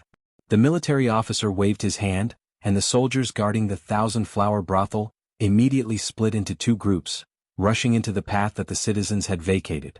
They lined up neatly on both sides of the path. The military officer strode towards Shi Xiaotian and waved his hand to open his cloak. Holding the saber in his hand, he knelt down on one knee and said in a clear voice, "This general is the City Guard Patrol Commander Yuan Fei. Greetings, third young master." Greetings, third young master. The 2 rows of guards and the guards of the 1,000-flower brothel all knelt down in unison. It was unknown which citizen knelt down first, but the citizens of the entire street all knelt down with difficulty. Because it was simply too crowded, they all shouted, "This humble citizen greets third young master. This humble citizen greets third young master." Their shouts rang out one after another, and it was clear that they were all heartfelt respect. Shi Xiaotian was a little embarrassed. Coming to a brothel in the name of the National Pillar General's residence was not something to be proud of. Yu Qianqiu was dumbfounded. He didn't expect the pillar of the state general to have such high prestige among the soldiers and citizens. He couldn't help but feel regret for his actions earlier. To have caused the citizens to love the pillar of the state general in such a manner. His conscience really couldn't be justified. After all, he was a soldier in his previous life. To be able to command such respect from the citizens, it was impossible to do so without experiencing 1,000 miles of bloodshed. Yu Qianqiu was truly ashamed to have tarnished the reputation of a general like this. The nobles and the rich who had entered the 10,000 flower house were also shocked by the continuous shouts outside. Third young master? Which family's third young master had come to cause such a big commotion? They sent their servants to the door to inquire. All the soldiers and civilians on the street knelt down. Only the 2 young men dressed as a master and a servant stood out, making the servants speechless. At this moment, Shi Xiaotian couldn't help but roll his eyes at Yu Qianqiu with a little complaint. The latter smiled awkwardly. Shi Xiaotian circulated his true yuan and said loudly, "My fellow citizens, please get up. I, Shi Xiaotian, am not worthy of such a big greeting." His voice surged through the entire street, drowning out everyone's greetings. The soldiers and commoners were shocked. What a loud voice! As expected of the son of the national pillar general. Like father, like son. Everyone thanked him and said, "Thank you, third young master." They got up with difficulty. "Commander Yuan, please get up." Shi Xiaotian reached out to help Yuan Fei up. When the latter heard the former's loud voice and saw him coming to help him up, his competitive spirit was secretly aroused. He wanted to see if he had real skills or was just using his voice to scare people. Who knew that he didn't even have the strength to resist and was lifted up just like that. Yuan Fei couldn't help but be shocked. What great strength! His gaze swept past the sword hanging on Shi Xiaotian's waist. No wonder he was brought up in such a manner. Seeing their commander stand up, the soldiers also stood up. Yuan Fei waved his hand and said, "Third young master, please." "You're welcome." Shi Xiaotian cupped his hands and walked forward under Yuan Fei's lead. Yu Qianqiu followed behind dejectedly. Stepping into the myriad flower house, Yuan Fei stayed outside to continue guarding while the pimp led the master and servant in. The lanterns were lit and the myriad flower house was filled with guests. Alluring women were walking around with plates of fruits, wine and all kinds of delicacies. Hearing that the third young master of the national pillar general's residence had arrived, the nobles who were already seated gathered downstairs to greet him. In terms of status and rank, there was no need to greet him. Many of the nobles had a higher rank than the national pillar general. However, he was the one who held the strongest military power in the empire. He was someone who could make the entire Wuxia empire tremble with a stomp of his foot. He was much stronger than those nobles who only had titles and name only. Shi Xiaotian gracefully greeted the crowd. One moment it was that little prince, the next moment it was this little prince. Shi Xiaotian handled the situation with ease. Yu Qianqiu nodded to himself. As expected of someone from the upper class. Today he had finally witnessed the power of the national pillar general's residence. He had a new plan in mind. They were in an enclosure with a big performance stage in the middle. There were 2 levels of seats for spectators. The upper level was an open single room, while the lower level was a circle of single-table banquets. This should be the place where the courtesan Belle would sing and dance tonight to celebrate peace and prosperity. Shi Xiaotian arrived late. The single room upstairs had already been occupied. However, there was no need to worry. Naturally, there were people who knew their place and left one for him. The 2 of them were in a single room on the 2nd floor, one sitting and one standing. The one standing behind Shi Xiaotian was of course Yu Qianqiu. A servant couldn't possibly sit with his master in public, could he? Wan Hualu had arranged for some prostitutes to come over. However, Yu Qianqiu felt that they were too unattractive. He found an excuse that the third young master didn't want to be disturbed and chased them out. He was used to seeing beauties in the cultivation world. Naturally, he wasn't interested in the so-called beauties here. If it wasn't for the fact that he still wanted to see the courtesan that everyone was fighting for, he might have turned around and left. Soon the performance on the central stage began. For a moment the sound of zither, flute and drums rang out. More than a dozen graceful women danced gracefully, causing the crowd to cheer. Yu Qianqiu originally thought that they were going to do a striptease or something. Who knew that after wandering around for a long time, there wasn't anything interesting at all. One group after another went down, and another group changed into different styles. They didn't have the awareness of a brothel at all. He really didn't understand why those princes and nobles were cheering. Yu Qianqiu wished that he could throw a grenade down and let those women who were baring their fangs and brandishing their claws quickly get off the stage. He wanted that courtesan to come up and take a look as soon as possible. If she didn't look good, then they should leave as soon as possible to avoid wasting time. This brothel was too boring. The music played by those musicians didn't have any passion at all. When it fell into his ears, it was like a lullaby. It made him sleepy and yawn repeatedly. After an unknown amount of time, just as he was in a semi-conscious state, the commotion around him woke him up. The lonely and light sound of the zither entered his ears, and it was quite refreshing. When he looked again, the surrounding princes and nobles were all leaning against the railings to watch. "The courtesan is coming out," Shi Xiaotian said softly. He also walked to the railings to watch. Yu Qianqiu's eyes lit up. He had been waiting for the stars and the moon. Finally it was here. He also followed. In the depths of the lanterns, a figure dressed in a light gauze and thin red palace dress leisurely walked over. A long white jade hairpin was inserted into her jet black hair bun. The two ends of the hairpin were pulled up by a red veil that covered her face. Her pretty face was faintly discernible. It was hard to see clearly, but it was exceptionally alluring. Her white and tender lily-white hands were hugging a plain zither. One side of her ample chest was lightly pressed against it, making the other side even more abruptly perky. The red veil covered her perky buttocks, trying to cover her slender jade legs. However, the boundless spring scenery was always inadvertently revealed when her jade legs strode forward. The beauty dressed in red lightly walked onto the stage. She put down the jade zither on the table that had already been set up by someone. She nodded slightly to the surrounding people and then sat down peacefully. The red veil on both sides of her buttocks was quietly pulled open, revealing her white and tender thighs. "Good." Someone clapped and shouted. Immediately, it caused a loud commotion. Everyone agreed one after another. Yu Qianqiu finally became spirited. He clapped with all his might. Damn it. He finally saw someone who was pleasing to the eye. Although he couldn't see her face clearly just based on her figure alone, it was already top-notch. The single room for the two of them was in a good position. The courtesan happened to be facing the two of them so they could slowly admire her. 10 jade-like fingers pressed down on the strings of the zither, gently evoking a quiet and exquisite sound. The surroundings immediately quietened down. Yu Qianqiu nodded. At first he sounded a little sad, but it was still a little interesting. At least he was able to continue listening. The sound of the zither reverberated faintly. The face under the red veil suddenly sang softly, "I am a fox that has cultivated for 1,000 years. 1,000 years of cultivation, 1,000 years of loneliness, ah." The smile on Yu Qianqiu's face instantly froze. Then it started to twitch. Chapter 221. It was a completely different tune from the Wuxia Empire, with a different style and singing style. However, it was undeniable that it was indeed pleasant to the ears. It was completely different from the current high-pitched tunes that were popular. It was simple and mellow yet moving. Even those ignorant and incompetent hedonistic sons could immediately understand the meaning behind it. Gradually, the image of a white fox trapped in love for 1,000 years appeared in everyone's mind. White fox. Shi Xiaotian's face was also filled with shock.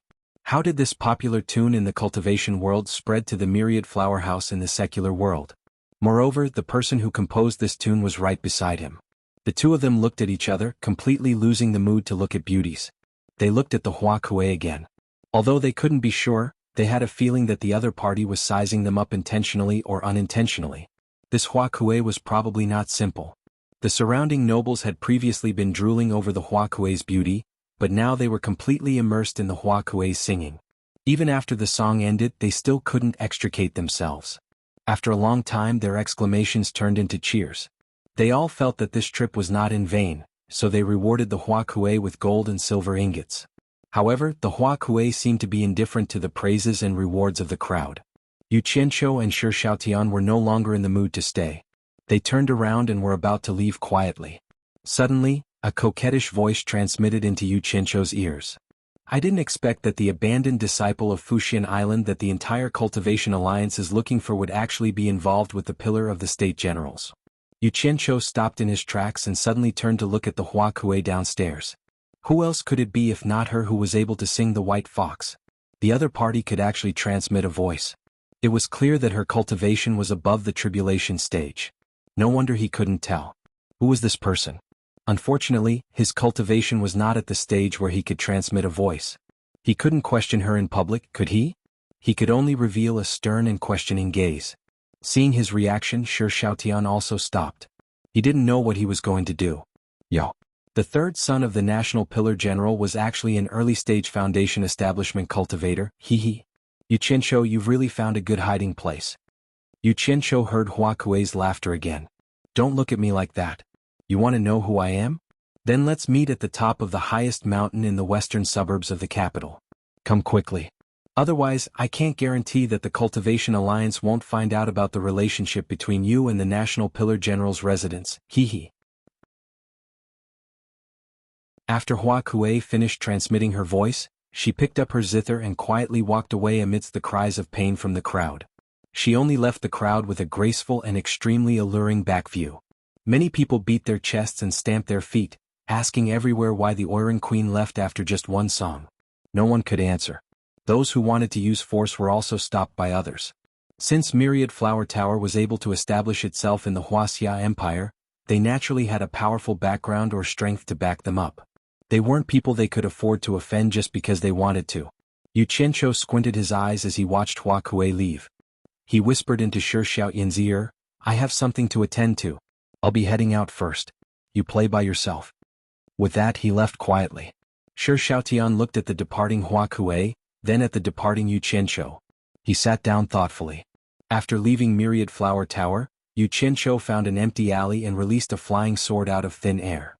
He stepped on the sword and quickly flew towards the western suburbs. The people of the capital naturally couldn't see it in the dark. Even if they did see a stream of light, they would think it was a dazzling light. The highest mountain in the western suburbs was steep. It should be a place with few people. On the mountain, the chirping of insects could be heard. The silver moonlight covered the mountain peak. The rocks on the mountain peak were exposed and could be considered flat. As the mountain wind blew, a few old pine trees swayed under the moonlight. Yu Qianshou landed on his sword. He flipped the sword in his hand and carefully looked around. Even if the other party was an expert at the end of the tribulation stage, he was confident that he could escape. It wasn't a big place. Under the moonlight, it was clear that the other party hadn't arrived yet. The terrain at the foot of the mountain was dangerous. In the depths of the forest it seemed a little eerie. Yu Qianshou looked at the dim lights of the capital. He stood on the mountain peak and welcomed the mountain wind. He held his sword with both hands and quietly waited for the arrival of Myriad Flower Tower's Hua Kuei. Ding ding dong dong. The sound of a zither suddenly sounded behind him. Yu Qianshou was shocked. He suddenly turned around and his gaze fell on the few old pine trees. A woman wrapped in a red veil sat on the top of the tree and played the zither. Who else could it be other than that Hua Kuei? Damn it. Trying to scare me. Aren't you afraid of pricking your butt while wearing so little? Yu Qianshou said in a deep voice. Who are you? Why did you ask me to come here? How do you know me? Hua Kuei didn't answer. Instead, she played the zither and sang, Yesterday was like the flowing river in the east, far away from me. Today my heart is in chaos, how troublesome. Did you ask me to come here just to listen to you play and sing? Yu Qianshou waved his sword and pointed at her. Hua Kuei was completely focused. It was as if she was deeply immersed in her own song. Only when the song was finished did she open her fingers and press on the zither to stop the lingering sound. She sighed and said, Yu Qianshou, I heard that the song I played and sang today was composed by you? Crazy. Yu Qianshou said in a deep voice, So what if I composed it? So what if I didn't? Nothing much. On the treetop, Hua Kuei's figure flashed, and under the moonlight he suddenly appeared beside Yu Qianshou, leaving behind several afterimages. The latter was startled and he fiercely jumped back. Whoosh! Nearly 100 flying swords suddenly appeared, and they protected him from all directions. Hua Kuei, who was holding the zither, was startled. She didn't see how Yu Qianshou could produce so many flying swords at once. She also didn't see him carrying a storage bag. She chuckled and said, What are you nervous about? But you do have some skills. No wonder you could kill the sect master of Onquangsung. I'm a little curious. How could that half-baked Hao Wei teach a disciple like you? That's right, he might have learned it on supporting Immortal Island. But Hao Wei doesn't know how to play the zither or sing. What do you mean by good, or bad? I don't know him. Who are you? Why did you ask me to come here? Yu Qianshou said in a deep voice. You don't know Hao Wei? I get it. You should know the Hao Sansi of Onquangsung, right? Isn't he your master? Hua Kuei laughed. What does my master have to do with you? Hua Kuei smiled and said, I heard that you offended the sect master of Ong Kwang Tsung because of your master's death. That's why you joined supporting Immortal Island. Yes. You beat up the grandson of the sect master of Ong Kwang Tsung in the 100 Flowers Valley. Then you beat up the son of the Deluo sect master at Hatter Island. Then you killed Lu Chongqing and his grandson. It looks like you're still brooding over the death of your master, Hao Sansi. So, I didn't expect Hao Sansi to have taken in a good disciple. He's always thinking about avenging his master. It's only right for a disciple to avenge his master. There's no need for you to flatter him. I find it strange. You didn't invite me here to have a heart-to-heart talk, did you? Yu Qianqiu sneered. Only right? Hee. Hao Sansi has finally done something right in this life, so his death isn't unjust. Hua Kuei giggled again, laughing so hard that his body trembled. Su Qin, who was in her arms, stood on the ground. She lifted an arm and removed the veil that was tied to her hairpin. Her charming face smiled at Yu Qianqiu. So familiar. Yu Qianqiu was stunned. He searched his mind and suddenly remembered a person. He couldn't help but exclaim, You're the 100 Charms enchantress of the Demon Illusion Palace?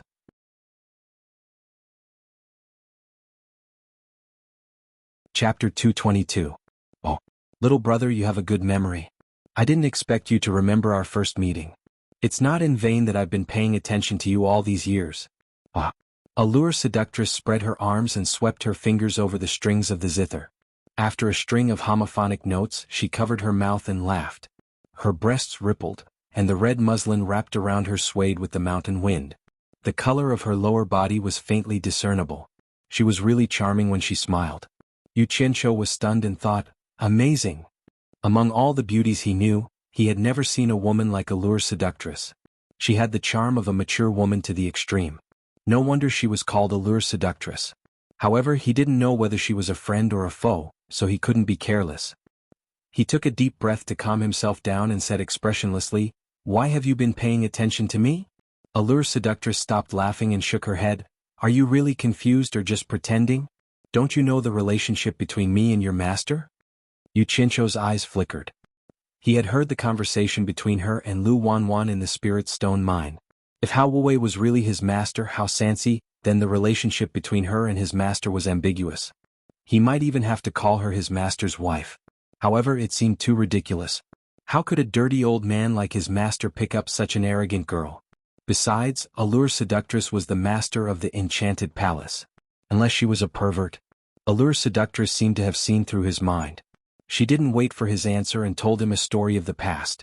At that time, Allure Seductress wasn't the master of the Enchanted Palace yet. When she went down the mountain to gain experience, she happened to meet Hao Wuwei, who was also going down the mountain to gain experience. At that time he wasn't called Hao Sansi. One was righteous and the other evil, so they started to fight. However, Hao Wuwei was only in the early stage of core formation at that time, while Allure Seductress was in the middle stage of nascent soul. There was a huge gap between their cultivations.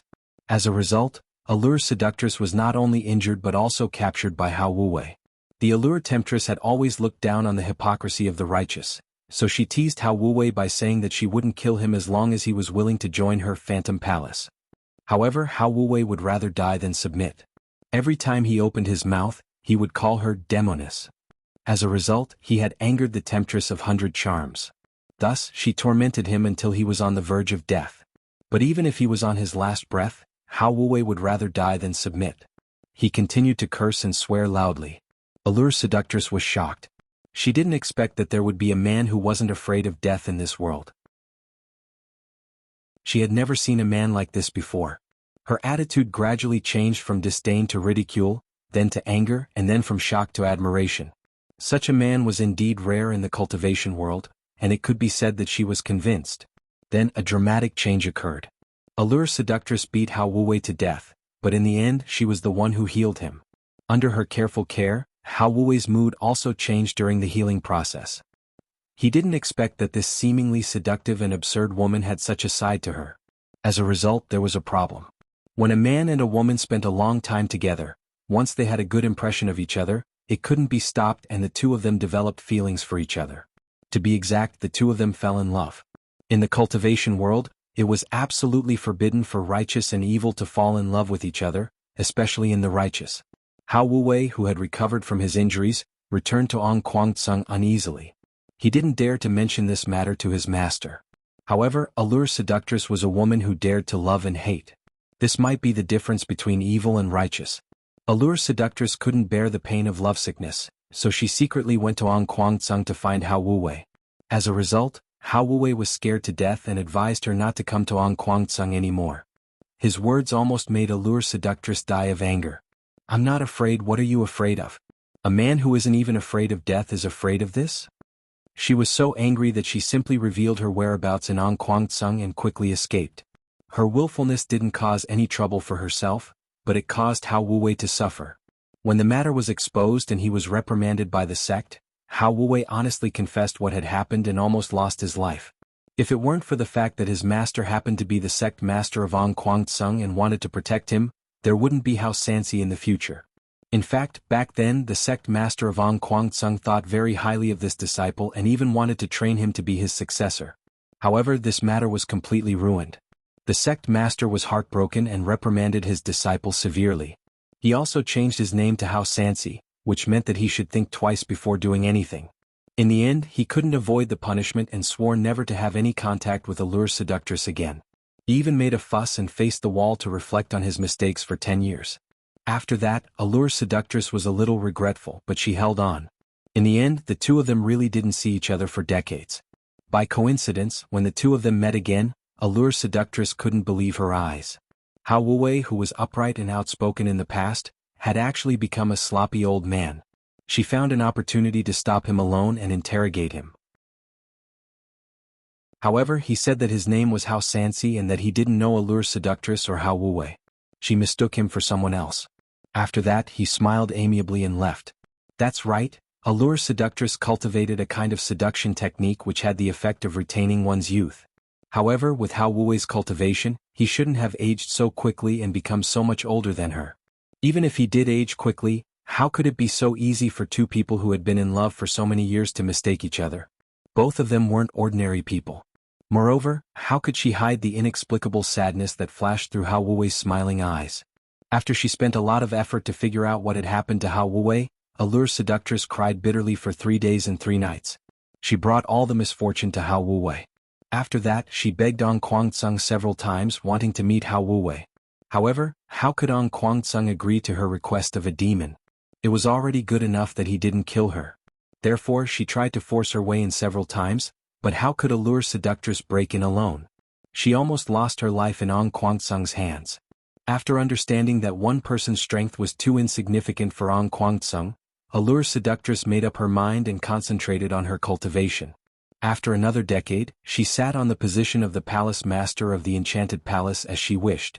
When she finally firmly grasped the entire enchanted palace in her hands and was about to visit Ong Kwang-tsung again, she didn't expect that Hao Wuwei would be killed. Allure Seductress felt like she was struck by lightning. Everything she had done all these years was for Hao Wuwei. Who knew that it would end up like this? For a moment, Allure Seductress was filled with boundless anger. However, the culprit, Daluo sect, was not something that her enchanted palace could afford to offend. Therefore, she picked Ong Kwang-tsung to vent her anger first. Later, when Ong Kwang-tsung's spirit stone mine was attacked, Yu Qianqiu personally experienced it. After that, Enchanted Palace was wiped out by Ong Kwang-tsung in retaliation. This was also something that the entire cultivation world knew. This story was a bit too melodramatic. After listening to it, Yu Qianqiu was speechless. He didn't know what to say. No wonder Lu Wanwan said that he was Hao Wuwei's disciple. So this was what happened. That old man really couldn't tell. He really didn't expect that there would be such a romantic past. This Allure Seductress was actually Master's woman. Then wouldn't she really be on the same level as Master's wife? Chapter 223. What? You didn't expect this, right? The Allure beauty laughed like a silver bell. I sigh. With a thought, Yu Qianqiu's flying swords disappeared, removing his defense. Scratching his head, he walked in front of the Allure beauty, smiled bitterly and bowed. Disciple Yu Qianqiu greets Ma'am. For a moment he still found it hard to associate Hao Sansi, that old man, with this charming woman, but the two of them had an affair. he had to accept it even if he didn't want to. From the old man's previous signs, he still had this woman in his heart, otherwise he wouldn't have given up on himself to that extent. If he didn't accept it, his conscience wouldn't be at ease and the old man wouldn't die in peace. Yo, that's a good boy. The Allure beauty obviously liked the word mom. With a charming smile, she walked closer and teasingly hooked his chin with her finger, and even put her arm around his shoulder. That pair of bouncy and plump breasts rubbed against his shoulder from time to time, causing Yu Qianqiu to smile bitterly. Was this woman really as infatuated as she said? Sigh. What a stunner. Damn it. It was really irritating. Unfortunately, he wouldn't do that kind of thing even if he was beaten to death. Cough cough. But, why did you go to a place like 10,000 Flower Brothel? Yu Qianqiu changed the topic and took the opportunity to stand further away. He didn't want to cause a nosebleed in front of Mom. What do you mean I went to a place like 10,000 Flower Brothel? 10,000 Flower Brothel originally belonged to the Enchanted Palace. What's so strange about me, the palace master, being in my own territory? The Allure beauty laughed. What? Yu Qianqiu was stunned. So Enchanted Palace also runs a brothel. That's not right. As far as I know, before Enchanted Palace fell, this 10,000 Flower Brothel already existed. You brat, your words are really unpleasant. The temptress rolled her eyes and sighed. Forget it, you're quite pleasing to the eye. I'll tell you some secrets. Did you think that after An Kuang-tsung razed the Phantom Palace to the ground, I would have no place to stay and could only hide in a brothel? Was that not the case? Yu Qianqiu smiled noncommittally. This cheap mistress had really gotten into character. The 100 Charms beauty rolled her eyes again and continued, you should know the Pink Sect, which is ranked 10th in the Devil Dao and ranked 9th after my magical illusion palace fell, right? The Red Pink Sect was known for its charm techniques. The 10,000 Flower House in the secular world was opened by the Red Pink Sect. Other than being the illusory demon palace's palace mistress, I'm also the sect master of the Pink Sect. You don't know this, right? Yu Qianqiu was stunned. To be exact, he was confused by this complicated relationship. The 10,000 Flower House originally belonged to the Magical Illusion Palace, and now it was opened by the Pink Sect. After sorting out his thoughts, he finally understood. He really didn't expect that this mistress had a double identity. She was actually in charge of 2 big sections. The 100 Charms beauty said disdainfully, outsiders thought that the Magical Illusion Palace, which is ranked 5th in the Devil Dao, couldn't withstand the attack of the Righteous Dao's ranked 6th, An Kuang-tsung, and collapsed just like that. But who knew that my Magical Illusion Palace had diverted more than half of its strength to run the Pink Sect? It was really because of the sudden incident that we were caught unprepared by An Kuang-tsung and suffered a big loss. Otherwise, with An Kuang-tsung's strength, it wouldn't have been so easy to succeed. I don't understand this. Yu Qianqiu frowned and said, why did your Magical Illusion Palace divert more than half of its strength to run the Pink Sect? Wouldn't it be better to spend more effort to improve the Magical Illusion Palace's strength? Otherwise, it wouldn't have suffered losses under An Kuang-tsung's hands. Do you think it's easy for me, a woman, to sit in the position of Magical Illusion Palace's palace master? The 100 Charms beauty asked back and faintly let out a breath and said, since I, a woman, have taken the position, I naturally have to come up with means to convince my subordinates. For a long time, my Magical Illusion Palace has always been ranked 5th in the Devil Dao. In the past, which sect master didn't want to improve their strength, and didn't want to take a step forward in the ranking? But if you send them up, the sects above them will inevitably come down. Let's not talk about the Righteous Dao's reaction for now. Once you threaten the top-ranked sects, then your sect will inevitably be suppressed by the higher-ups, and it will be very difficult to take a step forward. So when I first took office, I began to quietly divert people to develop the Pink Sect. The effect is very obvious. Those top sects won't spend too much effort to pay attention to such a small sect. With the support of my Magical Illusion Palace, the Pink Sect climbed to the 10th place in just a few years. With this credit, it also allowed me to sit firmly in the position of Magical Illusion Palace Master. Master's wife is really wise and powerful. This disciple admires you. After flattering her, Yu Qianqiu smiled and said, Master's wife told me such a big secret. Aren't you afraid that this disciple will leak it? Leak my secret? The 100 Charms beauty looked him up and down, looking at him like she was looking at a stupid pig, and sneered, you should worry about yourself. The Deluo sect wants to get rid of you as soon as possible. An Kuang-tsung has even put up a bounty for your capture. The entire Cultivation Alliance is looking for you everywhere. and the Devil Dao is also looking for you everywhere. Unless you continue to hide in the National Pillar General's office and continue to be a servant, don't show your face in the cultivation world. Once your whereabouts are exposed, you should be prepared to be killed by the righteous Dao or join the Devil Dao. Yu Qianshou was stunned. He naturally didn't know about this and couldn't help but smile and said, "Master's wife, are you trying to scare me? I'm just a core formation realm disciple. How could I cause such a big commotion between the righteous and Devil Dao?" The 100 Charms beauty casually plucked the strings of the zither beside her and leisurely said, "The person who provides Yu Qianshou's whereabouts will be rewarded with 1 million high-grade spirit stones. The person who takes Yu Qianshou's head will be rewarded with 5 million high-grade spirit stones. And the person who captures Yu Qianshou alive will be rewarded with 10 million high-grade spirit stones. If you don't believe me, go to the capital and shout, 'I am Yu Qianshou,' then you will know whether I'm telling the truth or not." Yu Qianshou looked towards the direction of the dimly lit capital, and his face twitched. He didn't have the guts to try. In fact, he didn't even need to try to know that he killed Sect Master Ong Guangtsung, so the other party definitely wouldn't let him go easily. It's fine to be a coward once in a while, but it's not in my character to be a coward all the time. As the saying goes, the first to strike gains the upper hand, and the last to strike suffers a calamity. Since both the righteous and Devil Dao are after me, then come. Who's afraid of who? If worst comes to worst, I'll just go back to Utopia and farm. Besides, I haven't fully used my troops yet. A bunch of dogs, do they really think I'm easy to step on? Thinking of this, Yu Qianshou narrowed his eyes and lightly snorted, and a trace of ruthlessness flashed across his face. The 100 Charms beauty had been sizing him up with a smile. "Mistress, you didn't call me here just to tell me this, did you?" Yu Qianshou turned around and asked. "Of course not." The 100 Charms beauty smiled and said, "I also didn't expect to meet you today. I'm telling you this because I know you want to avenge your master, and I also want to avenge your master. That's why I'm telling you this." And Yu Qianshou asked with an inquisitive look in his eyes. The 100 Charms beauty deliberately paused, then chuckled and said, "And I also know that you definitely have someone helping you. I heard that when you killed Lu Changqing in Swallow City, you brought hundreds of men in black, and there seemed to be experts at the end of the tribulation passing stage. Otherwise, it would have been very difficult for you to kill Lu Changqing with your ability.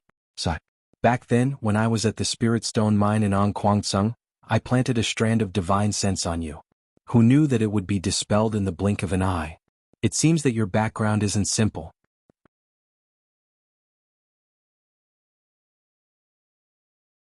Chapter 224. So she was talking about this. It seemed like there were quite a few sects that knew about this. Yu Qianshou praised disapprovingly, "Master's wife is really well informed. You even know about this." When it comes to being well informed, I'm afraid there's no sect in the entire cultivation world that can compare to my pink sect. You must know that the purpose of my pink sect opening 10,000 flower houses in various places is to facilitate the investigation and transmission of information. Just like the trouble you've caused in Swallow City, I'll know within an hour, the 100 Charm beauty said proudly. Yu Qianshou was slightly taken aback. The myriad flower brothel had opened almost everywhere in the Wuxia Empire. Thinking about it carefully, the net-like myriad flower brothel was indeed very useful for gathering information. But how much manpower and money did it take? Gathering information in the cultivation world was not something that ordinary people could do. No wonder the enchanted palace was taken down by Ong Guangtsung. It turned out that it had been emptied long ago. But why did she say this to me? With a thought, Yu Qianshou asked doubtfully, "Master's wife, could it be that you want us to join forces and avenge Master together?" Smart. 100 Charm beauty smiled and said, "I also want to see what kind of people are behind you. Why can't I find anything with my information channels?" As he spoke, he leaned over with his body fragrance as if he had no bones. Yu Qianshou was really afraid of her. She would come over and touch him at the slightest provocation. It was true that he wanted to take advantage of her, but he couldn't do anything serious. So he didn't know who was taking advantage of who. He could only pretend to think of something and quietly took a step away. He frowned and said, "I do have some people behind me, but I'm afraid it won't be easy for Master's wife to meet them." "What? Master's wife, I told you so many secrets. Are you still going to keep them from me?" 100 Charm beauty crossed her arms and smiled. Naturally, it became an attractive scenery. "Master's wife, don't misunderstand." Yu Qianshou said solemnly, "Master's wife wants to meet them. Unless you are willing to give them all your strength, they won't meet you." This time, 100 Charm beauty couldn't laugh anymore. "Give them all my strength? Wasn't this a joke? She stared at Yu Qianqiu with sparkling eyes and frowned. Yu Qianqiu, tell me honestly, are you being controlled by the person behind you? Let me tell you, even if your master was still alive, he wouldn't want you to sacrifice yourself to avenge him. What was this cheap master's wife thinking? Who was controlling who? Yu Qianqiu was slightly stunned, and then he felt a little touched. It seemed that she really had deep feelings for his master Hao Sansi. Otherwise, she wouldn't be so concerned about him. He shook his head and said, Master's wife, you are mistaken. I'm not controlled by them. I'm just very good friends with them. Seeing that he was unwilling to speak, the Allure Beauty didn't force him. She sighed and said, It's not that I don't want to let go of the authority in my hands, but the human heart is unpredictable. Before I take revenge for your master, it's impossible for me to hand over the power in my hands to others. Actually, I've been tired of this kind of life for a long time. I can't compare to you men. No matter how high my cultivation is, I'm still a woman. I don't want to live forever either. Her tone was full of helplessness. Yu Qianqiu smiled awkwardly. He actually wanted to take control of the Allure Beauty's power, but after hearing her words he could only give up on that idea. The moon was enchanting and the night breeze was refreshing. The two fell into a short silence. Master's wife, can you find the locations of all the spirit stone mines in the Luo sect in Angquangsang? Yu Qianqiu suddenly asked. What do you want? The Allure Beauty suddenly turned around and asked. Hee. Yu Qianqiu sneered and said, Since you dare to have designs on me, you have to pay a price. Didn't you attack one of Angquangsang's spirit stone mines in the past? This time I want to learn from Master's wife. The Allure Beauty frowned slightly and said, You want the locations of all the spirit stone mines in both sects? What? Is it very difficult? Yu Qianqiu asked.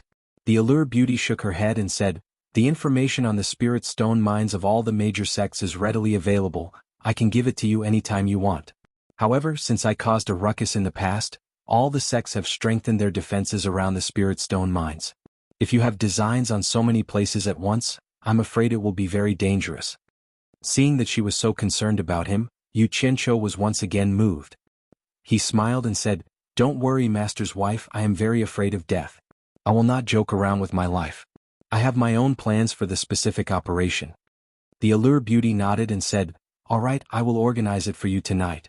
If you want, you can come to 10,000 Flower House to find me. Then Disciple will thank Master's wife in advance. Yu Qianqiu saluted, then looked at the sky and said, Disciple still has something to do, so I will take my leave first. Finished speaking, he summoned a flying sword and was about to leave. However, the Allure Beauty laughed and said, Why are you in such a hurry to leave? Are you afraid that I will eat you? Damn. She was just being serious for a while. Why is she here again? Yu Qianqiu looked around.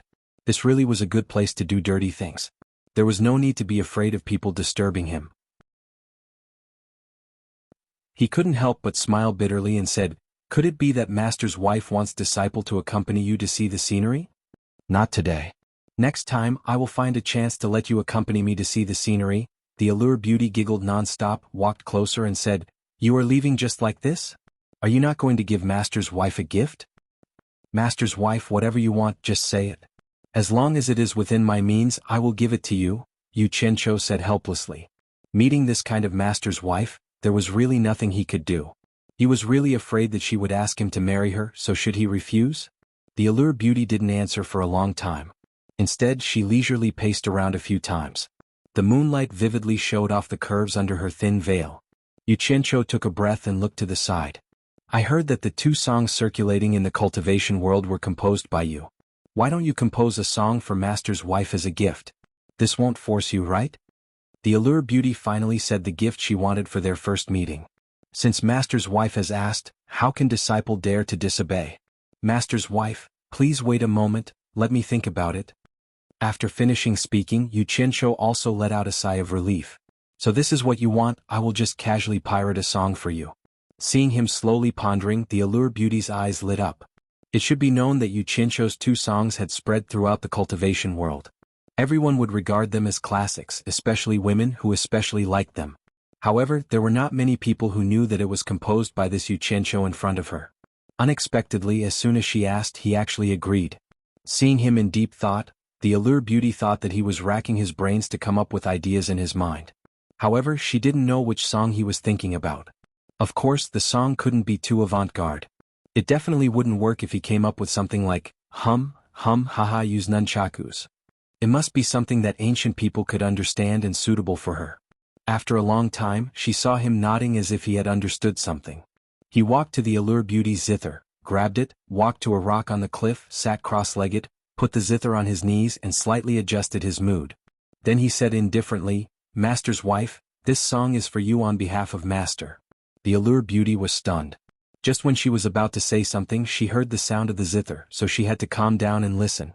As her thoughts sank along with the prelude, how Wu's appearance in the past appeared in front of her eyes, as if he wanted to tell her something. At this time, Yu Qianqiu had already started to sing along with the sound of the zither. Don't mention the past again. Life is full of ups and downs. Even if the memory can't be erased, love and hate are still in the heart.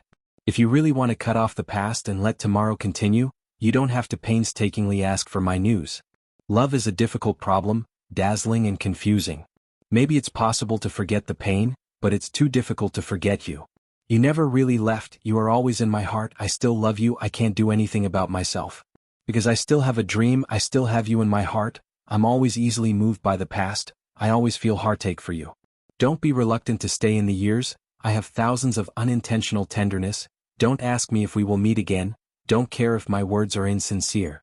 Why don't you understand, as long as there is love, there will be pain, one day you will know life will not be different without me, life is already too fast, I'm so afraid, always with tears in my eyes, forget me, there will be no pain, leave the past in the wind. The moonlight was like silver, the mountain wind was blowing, Yu Qianqiu sat on the edge of the cliff and sang with all his heart.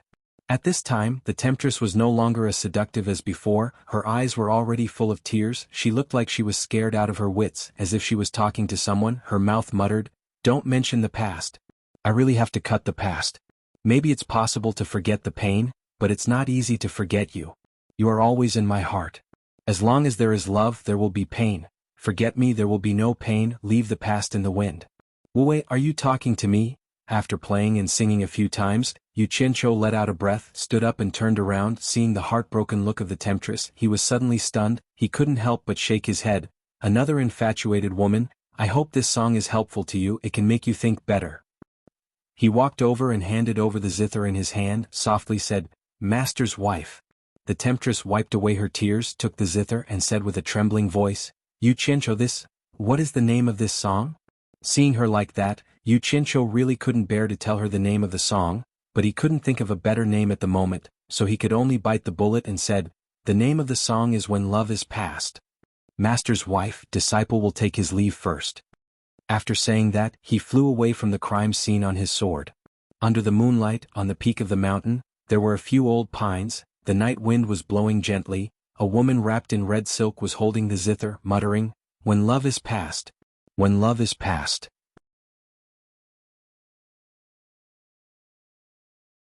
Chapter 225. In the myriad fragrance garden of Fuxian Island, Ferdinand had been suffering. The father-daughter relationship that had improved with great difficulty had now plummeted back to its original state.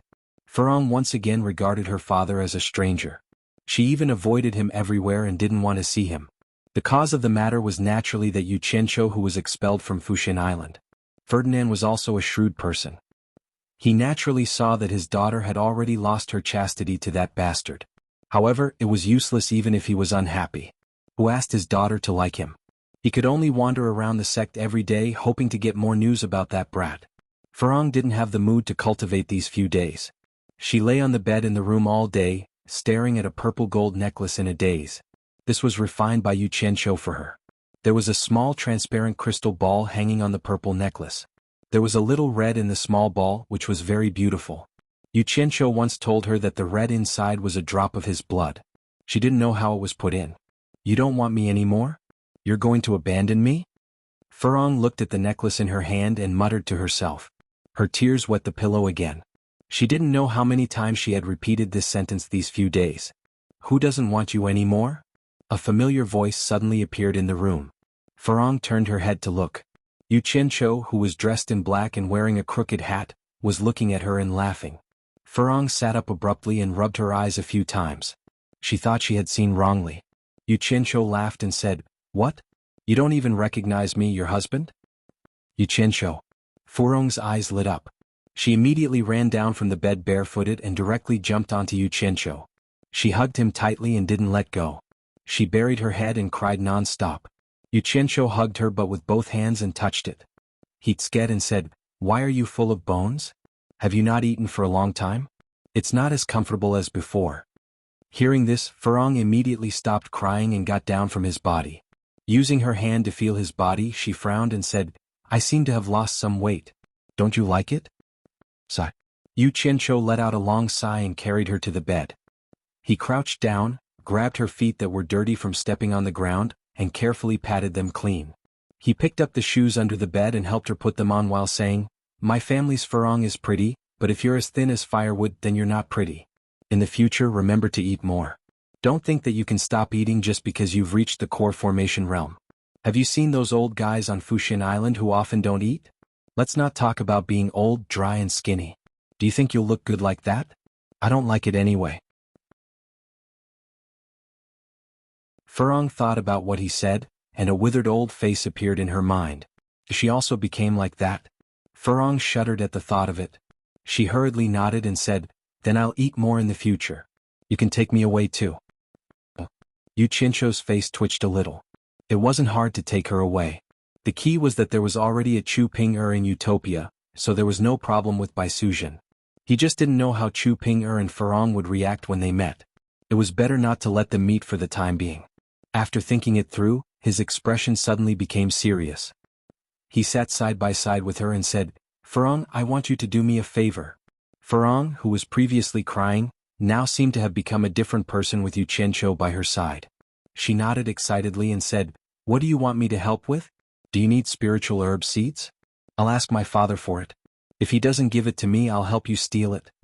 In her impression, every time he asked her for help, it was nothing more than getting spiritual herb seeds. Yu Qianqiu's face twitched again. "With your level you can steal things from Myriad Fragrance Garden?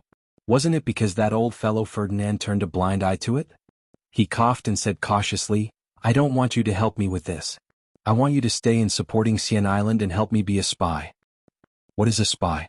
Furong's eyes widened in surprise. Yu Qianqiu acted as if he was serious and whispered in her ear.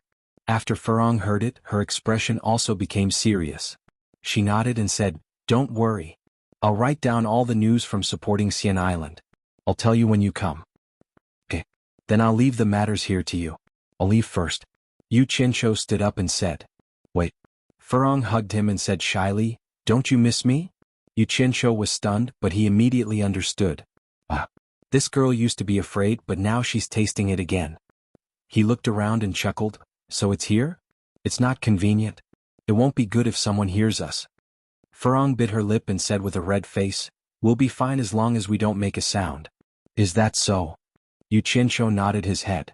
Then he put his mouth next to her ear and said with a sinister smile, "Then let's try it?" His words were polite, but in fact his hands were already helping Furong undress. As soon as Yu Qianqiu returned to Utopia, he went straight to Guan Yu's room in the military camp. He took the black clothes from Guan Yu and asked while changing, "How's the new battle plan going?" "No problem," Guan Yu said in a reporting tone. "According to your request, they've been trained to the high standard of ending battles quickly. Chen Feng has also provided enough qi recovery pills according to your request, and they've been distributed to everyone in the army. Each person has 2 storage bags with the capacity of 3 rooms." "Very good." Yu Qianqiu nodded and said, "Have you made arrangements for the 100 people I got last time?" "They've already started cultivating. The basic cultivation techniques are mainly based on the supporting Immortal Islands techniques. Chen Feng has already distributed the newly refined qi storage pills, which will allow them to enter the qi refinement stage as soon as possible. The women under Sister Bai are also planting a large number of spiritual herbs for refining foundation pills. Chen Feng has also started refining foundation pills. I believe that when they reach the 10th level of the qi refinement stage, all of them will be able to break through to the foundation building stage in one go," Guan Yu reported. Yu Qianqiu thought for a moment and said, "Those who are too old after breaking through to the foundation building stage, let them open up wastelands and farm. After all, they're old and it's too late to start cultivating now. Even if they continue to cultivate, there won't be any big breakthroughs. Let them live a few more years." Fighting and killing things aren't suitable for them. It just so happens that we can solve the increasingly tight food supply situation here. Let's try our best to be self-sufficient. That way we won't have to always go out to buy food. If there's a chance, I'll get more people here. Got it. Guan Yu nodded. Yu Qianzhou's hand that was changing paused, and he said in a deep voice, "For this battle, you have to be mentally prepared. I'm afraid that some casualties are unavoidable." I understand. It's impossible to not die in a battle. Guan Yu's tone was a little heavy. After changing into a set of black clothes, the two of them walked together to the military camp's war room. Inside there was a long table. The company and platoon leaders of each company had been waiting for a long time. When they saw the two of them enter, someone shouted, "Stand up." All of them stood up with a swish and performed the standard military salute taught by Yu Qianzhou. They said in unison, "Chief."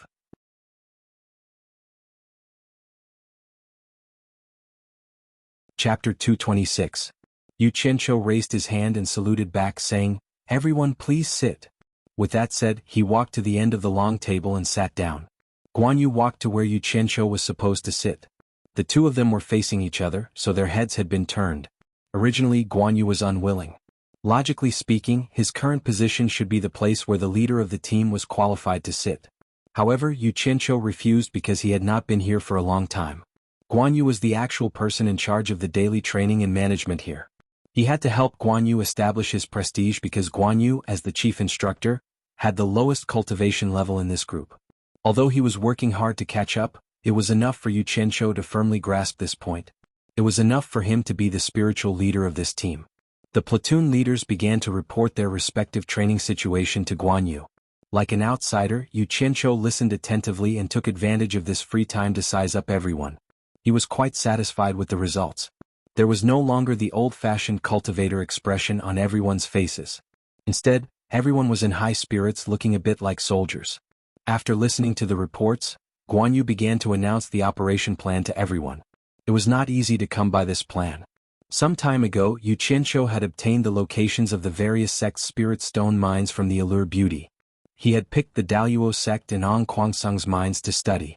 Only then did he realize that the Allure Beauty had prepared a lot of detailed information for him. The guards of each spirit stone mine, as well as their daily routine, were clearly marked. Yu Qianzhou followed the map and personally investigated each and every one of the spirit stone mines of the Daluo sect and Ong Kwangsung. He did so in secret, not daring to reveal his whereabouts. Finally, he came up with this operation plan. There are 15 spirit stone mines in Daluo sect and 6 in Ong Kwangsung. Our goal this time is to loot all 21 of them. After Guan Yu revealed his objective, he distributed the Jade Archives to everyone and said, "The Jade Archives in your hands contain detailed information about the various spirit stone mines." Everyone looked at each other in dismay. They hadn't expected the battle plan to be so huge. They had to attack 21 spirit stone mines in one go. Expressions of difficulty appeared on their faces. Yu Qianzhou, who was sitting quietly at the back, suddenly laughed and said, "Everyone, don't hold back. If you have any opinions, feel free to voice them out. Our goal is naturally to better complete this mission." Someone immediately stood up and said, "Leader, I'm from the Exalted Sect, so I have some understanding of their spirit stone mines. Ever since the Phantom Palace attacked Ong Kwangsung's spirit stone mines, the defenses of the Exalted Sect's spirit stone mines have been strengthened. Every spirit stone mine now has an early-stage tribulation passing elder overseeing it. Although our 3 companies have the advantage in numbers and strength, we don't have anyone who can fight against a tribulation passing cultivator. I'm afraid that even if we manage to take down one mine, we will still suffer heavy casualties. Let's not talk about Ong Kwangsung. It's basically impossible for us to take down all 15 of the Exalted Sect's spirit stone mines one by one." When he finished speaking, Yu Qianzhou raised his hand and gestured for him to sit down. Then he smiled and nodded at Guan Yu. "The leader has already taken your concerns into consideration and has made detailed arrangements to deal with them. Let me brief you all on the overall situation." Guan Yu glanced at the crowd and said in a loud voice, "Ong Kwangsung has 6 spirit stone mines. Each mine is guarded by a late-stage nascent soul cultivator, 3 mid-stage nascent soul and 3 early-stage nascent soul cultivators, a total of 15 core formation cultivators, more than 50 foundation establishment cultivators, and 150 miners of varying cultivation levels. This kind of strength is a piece of cake for us. It won't be a problem to take them down one by one. as for the exalted sect's 15 spirit stone mines. At this point, Guan Yu's expression became serious. He stood up and continued, each mine is guarded by an early-stage tribulation-passing cultivator. There are 10 nascent soul cultivators, nearly 50 core formation and foundation establishment cultivators, and nearly 200 miners. Most of them are at the foundation establishment stage. Most of them are at the qi condensation stage like On Kwangtsung. If the exalted sect didn't send an early-stage tribulation-passing cultivator to guard the mines, it wouldn't be a problem. In view of this, Leader has already set up an early tribulation transcendence cultivator in each of the 15 Daluo sect mines. As soon as we take action, the cultivator will help us tie down the enemy tribulation transcendence expert. And if something goes wrong, Leader will ask Misty Palace's big sister Bai to personally take action. I'm sure no one doubts big sister Bai's strength. Everyone exchanged glances and nodded. Naturally, this arrangement wouldn't be a problem. However, where did Leader find 15 tribulation-passing cultivators? Could it be that Leader has another force? At this time, someone stood up and asked, Instructor, this is a good idea, but as long as we attack one of the spirit stone mines, the sects will be alerted. What if the exalted sect and On Kwangtsung send a large number of experts? I believe that both the exalted sect and On Kwangtsung are not people we can withstand. How are we going to attack the other spirit stone mines then? Yu Qianqiu sat at the back with a smile and didn't say anything. His subordinate's words were a little discouraging, but he didn't mind at all. This was exactly the atmosphere he needed. Only when everyone was involved would they be motivated to work together. Only then could they make up for the flaws in the battle plan. After all, he wasn't an immortal who could plan everything perfectly. Guan Yu raised his hand and gestured for the man to sit down. He said, Company Commander first, Leader has already considered your concerns. Therefore, there is a very important task for your company to complete in this battle plan. Company Commander first, I want you to find a map of the mines in the Jade Archive. The location marked 1 on the map is the location of the communication array in each mine. Before we attack, you will first take out a platoon of soldiers and hand them over to Leader to command. Leader will lead them to completely destroy the communication array in the Spirit Stone mines. This is to prevent the news of the attack from leaking out. At the same time, all the troops will end the battle as quickly as possible. Do any of you have any questions? Everyone shook their heads and sent their divine senses into the Jade Archives to examine them. Sure enough, there were maps of 21 Spirit Stone mines within. Upon closer inspection, they realized that their training during this period of time had been for the purpose of preparing to attack these Spirit Stone mines. The location marked 1 should be the location of the communication array in the mines. Guan Yu looked around at everyone and said in a deep voice, Since there are no more questions, the attack will proceed according to the latest training method. Dismissed and get ready? Yes.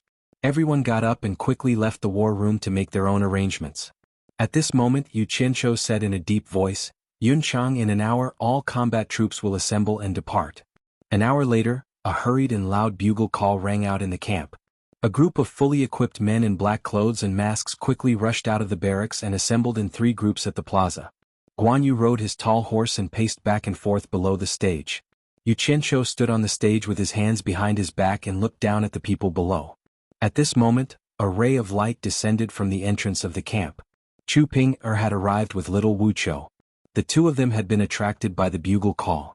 During this period of time, little Wuqiu had become attached to this beautiful sister-in-law of his. Every day she would bring him along to experience the feeling of flying on a sword. The little brat was having a great time. Just as the two of them were about to step into the camp, they were stunned by the formation inside. There were so many people standing together in a strange black color. They were lined up in a neat square formation, but it was so quiet that only the sound of breathing could be heard. A strong killing intent emanated from the camp, forcing the two of them to stay away from it. Little Wuqiu was startled by the aura. He hid behind his sister-in-law and peeked at his brother who was looking down at them from the stage. Yu Qianqiu glanced at the two people at the entrance. He raised an arm and opened his palm towards the crowd.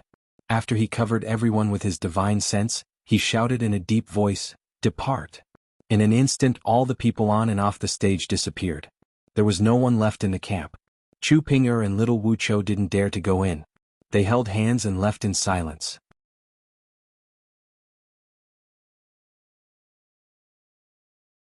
Chapter 227.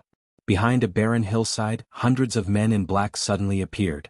They immediately formed a battle formation and guarded the surroundings. Their movements were quite well trained, and their cooperation was quite tacit.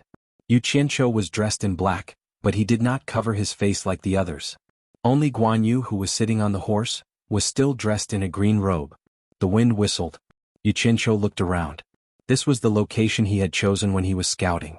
From a tactical point of view, this place was more suitable for gathering troops than the Spirit Stone mine not far away. Moreover, it was the most suitable place for so many people to advance stealthily. "Follow me in a row," Yu Qianqiu shouted softly. A flying sword gently lifted him up, and he flew along the undulating mountain range. A row of people followed closely behind, all of them moving forward while staying a little above the ground. Guan Yu waved his hand and the rest of the people quickly dispersed in groups. Only 3 company commanders were left by his side. Yu Qianqiu brought more than 30 people to a call and hid.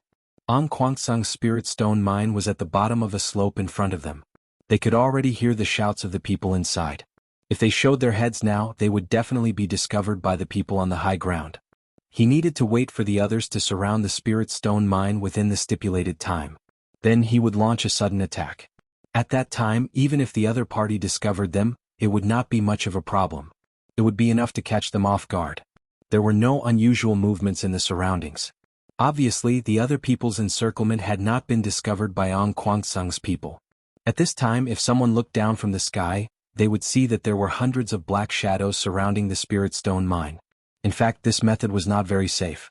The safest way would be to suddenly appear in the Spirit Stone mine and quickly launch a surprise attack. But the key was that when Yu Qianqiu came to investigate, there was no way to enter the mine. He could only secretly observe from the periphery.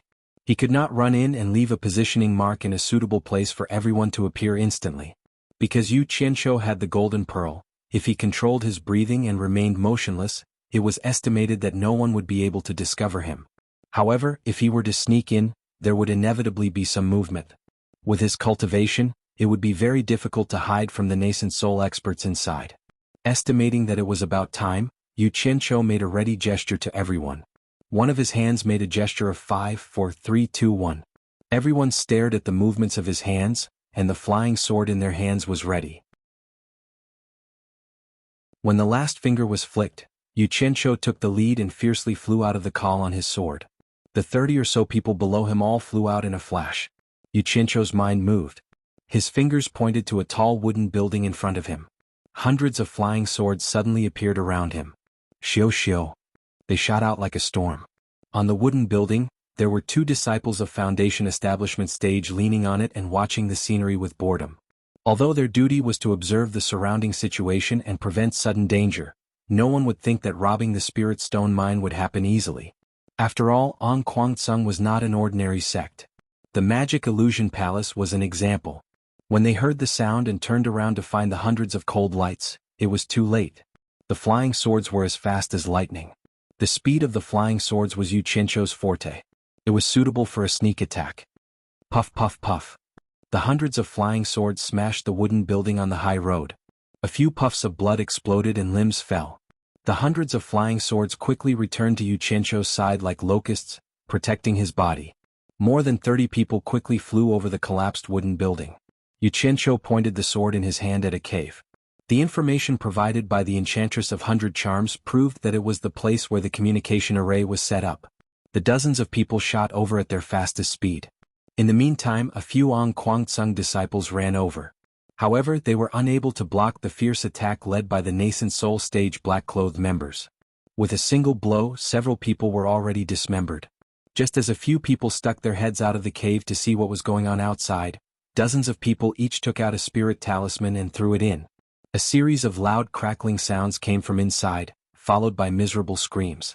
Among the dozens of people, a few people immediately guarded the cave entrance. The rest all rushed in.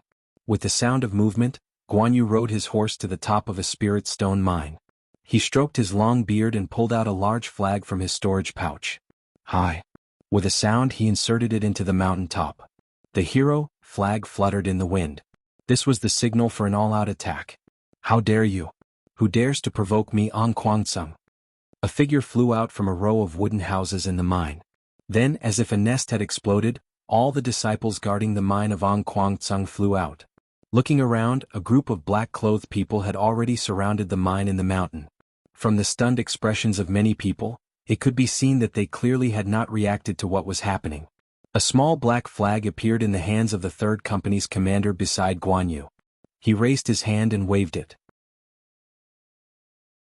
More than 100 people belonging to the third company immediately shot into the crowd from all directions and attacked fiercely.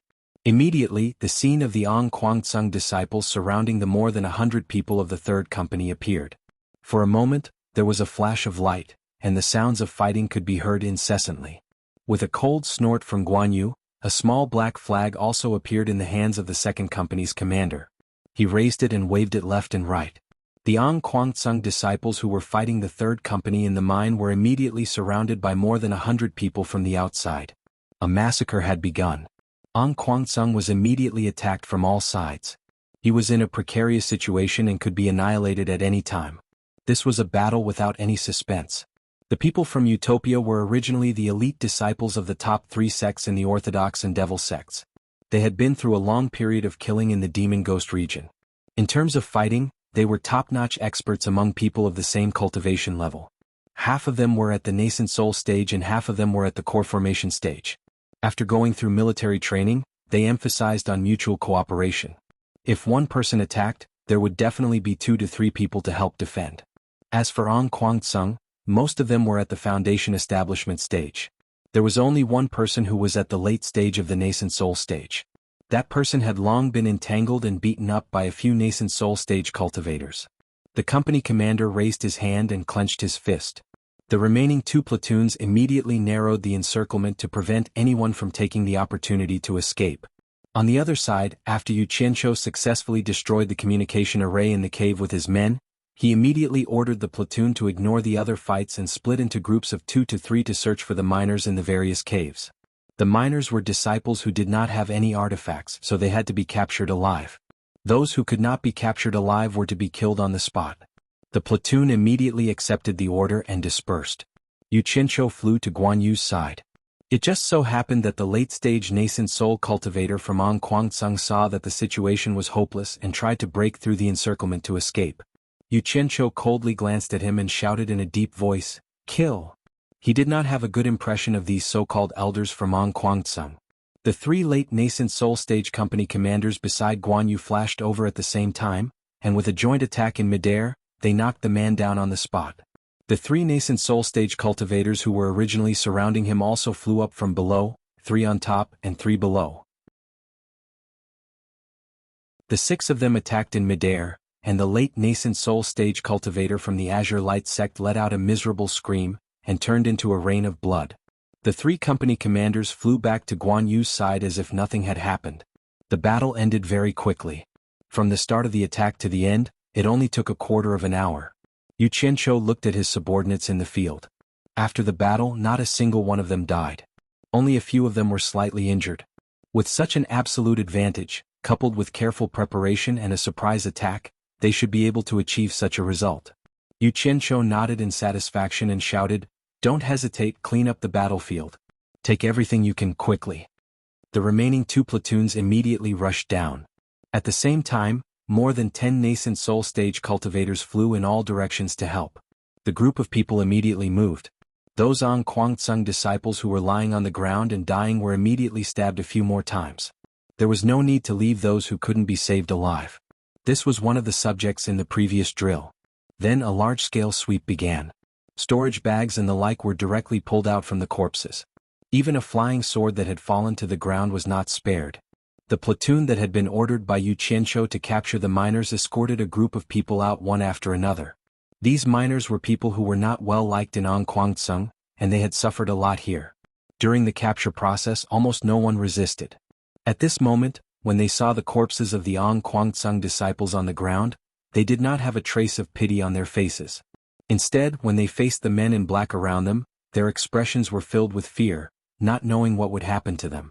The platoon leader came over and reported, "Leader, all the miners that can be captured are here." Yu Qianqiu waved his hand to dismiss him. He leaped into the air and pressed down with his palm.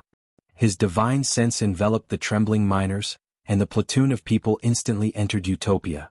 He then walked to the side of the Ong Kwangsung disciples who were injured but could still be healed. With a wave of his hand he sent them back to Utopia. After the entire Spirit Stone mine was swept, everyone quickly gathered together. Guan Yu took out a small black flag with the word Hero embroidered on it in gold. He waved his hand and shot it at a stone pillar. With a ding, the black flag was inserted into it. Guan Yu returned to the team. Yu Qianshou waved his hands and everyone disappeared. The Spirit Stone mine of Ong Kwangsung, which had been bathed in blood, was dead silent.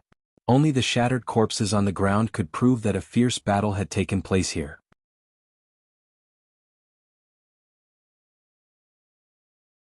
Chapter 228. In Utopia's military camp, when everyone returned, Bai Sujin had already led a group of women to stand around them. They were either on the roofs or on the walls, watching over the people who had just been captured. Looking at their dispirited and pained expressions, Yu Qianshou naturally understood what Bai Sujin had done to them. "I'll give everyone 5 minutes to rest," Yu Qianshou shouted from the field. When his gaze met Bai Sujin's concerned gaze, he shook his head and smiled, indicating that there was no danger. After fighting with all his might, he felt that his primordial energy had been depleted. He immediately lifted his hood and took out an energy recovery pill and stuffed it into his mouth. Everyone smiled and walked to the corner of the square and began to pour out the spoils of war from the storage pouches. It was hard to tell how many things were stored in the storage pouches, but once they were poured out, it was enough to scare people. Hundreds of people shook out the storage pouches, and the things they collected suddenly piled up like a small mountain. There was a large pile of miscellaneous things, especially spirit stones. Bai Sujin nodded slightly, and the women under her immediately flew over. They took out their storage bags and began to sort out the items. For example, the spirit stones of the lower, middle and lower grades were all stored separately. When Yu Qianshou saw that the female disciples were very familiar with many people in the military, a thought occurred to him and he nodded to himself. Some of them looked like a good match. It was time to allow them to take root here. Only then would they truly treat this place as their home. The soldiers here should be professional. When they were free they could go home and live their lives. Only when they had a life would there be hope. It was not a long-term solution to rely solely on spiritual rule. As their spiritual leader he should consider their future. When the 5 minutes were up, Guan Yu gave the order, and the special forces in black gathered again. Yu Qianshou looked at the people in front of him and said with a smile, "I just thought of something. I feel that many of our members are a good match with the female members of Ethereal Palace. I've decided that after the completion of this mission, men and women can freely interact with each other during their free time. If there's someone who has feelings for each other, they can look for your instructors to register and become Dao companions. What do you guys think?" "Good, good, good." All the warriors cheered excitedly. Some even shouted, "Long live the leader." Yu Qianshou was stunned. "Damn it. Why do I feel like Hitler?" Guan Yu frowned. Why did Boss say something like this before the big battle? Wasn't he afraid of affecting morale? Bai Sujin looked over in surprise. She didn't know why Yu Qianshou would suddenly have such an idea. The eyes of the female disciples who were tidying up sparkled, and many of them blushed. It was obvious that there was a man they liked in the group. Yu Qianshou waved his hand. After everyone quietened down, he said with a smile, "Let's make this clear first. It has to be voluntary. No coercion is allowed. Otherwise I won't let him off. Anyway, Utopia is big enough. When the time comes I'll mark out a piece of land. Those who become Dao companions will have Ethereal Palace build a house for everyone. Other than the normal training and missions, everyone can live a normal life. Currently there are more men than women here, but don't worry. In the future there will be more and more women in Utopia. After this mission is completed, I'll come up with a plan as soon as possible. Long live the leader. Long live the leader." A group of old men shouted excitedly. "Prepare to set off." Yu Qianshou shouted in a deep voice. He who had been smiling just now suddenly turned hostile. Everyone was stunned and immediately quietened down. The former opened his palm and enveloped everyone with his divine sense. The group of people in the field disappeared. The battle started again. Due to the careful deployment, there were still no accidents this time, and they successfully took down another spirit stone mine. From the situation of this attack, it was obvious that Ong Kwangsung did not know about the previous attack. This mine was still sparsely guarded. At the same time, it also meant that the battle plan they had come up with was feasible. In less than 8 hours, all of Ong Kwangsung's spirit stone mines had been looted. Yu Qianqiu wanted to see how Ong Kwangsung and the other old fellows would react when they found out that all of their spirit stone mines had been looted. This time they were much more ruthless than the Illusion Palace. Not only had the 6 spirit stone mines been looted, even the damn miners had been taken away. Even if Ong Kwangsung wanted to start working again, where could he find nearly 1,000 miners? This type of work was not something ordinary people could do. At the thought of this, Yu Qianqiu felt that his anger had been vented. How dare they offer a bounty to capture me? This is the consequence, damn it. Even if you can solve the problem of the miners, you will definitely have to send a large number of people to guard the mines, and the strength you will send will probably not be weaker than this time, right? If the strength is weaker than this time, I don't mind looting again. If I can split a large number of forces from Ong Kwangsung's old nest, I don't mind going up to Ong Kwangsung and taking a bite or two of them. Damn it. In fact, the operation this time was not very smooth sailing. During the last battle, something regrettable happened. 2 core formation stage members died in battle, and their corpses were brought back to Utopia. It was indeed painful for Yu Qianqiu. These people were all elites with rich combat experience. In addition, they had been nurtured for so many years. Although 2 people had died, it did not stop Yu Qianqiu's determination to loot the Deluo sect again.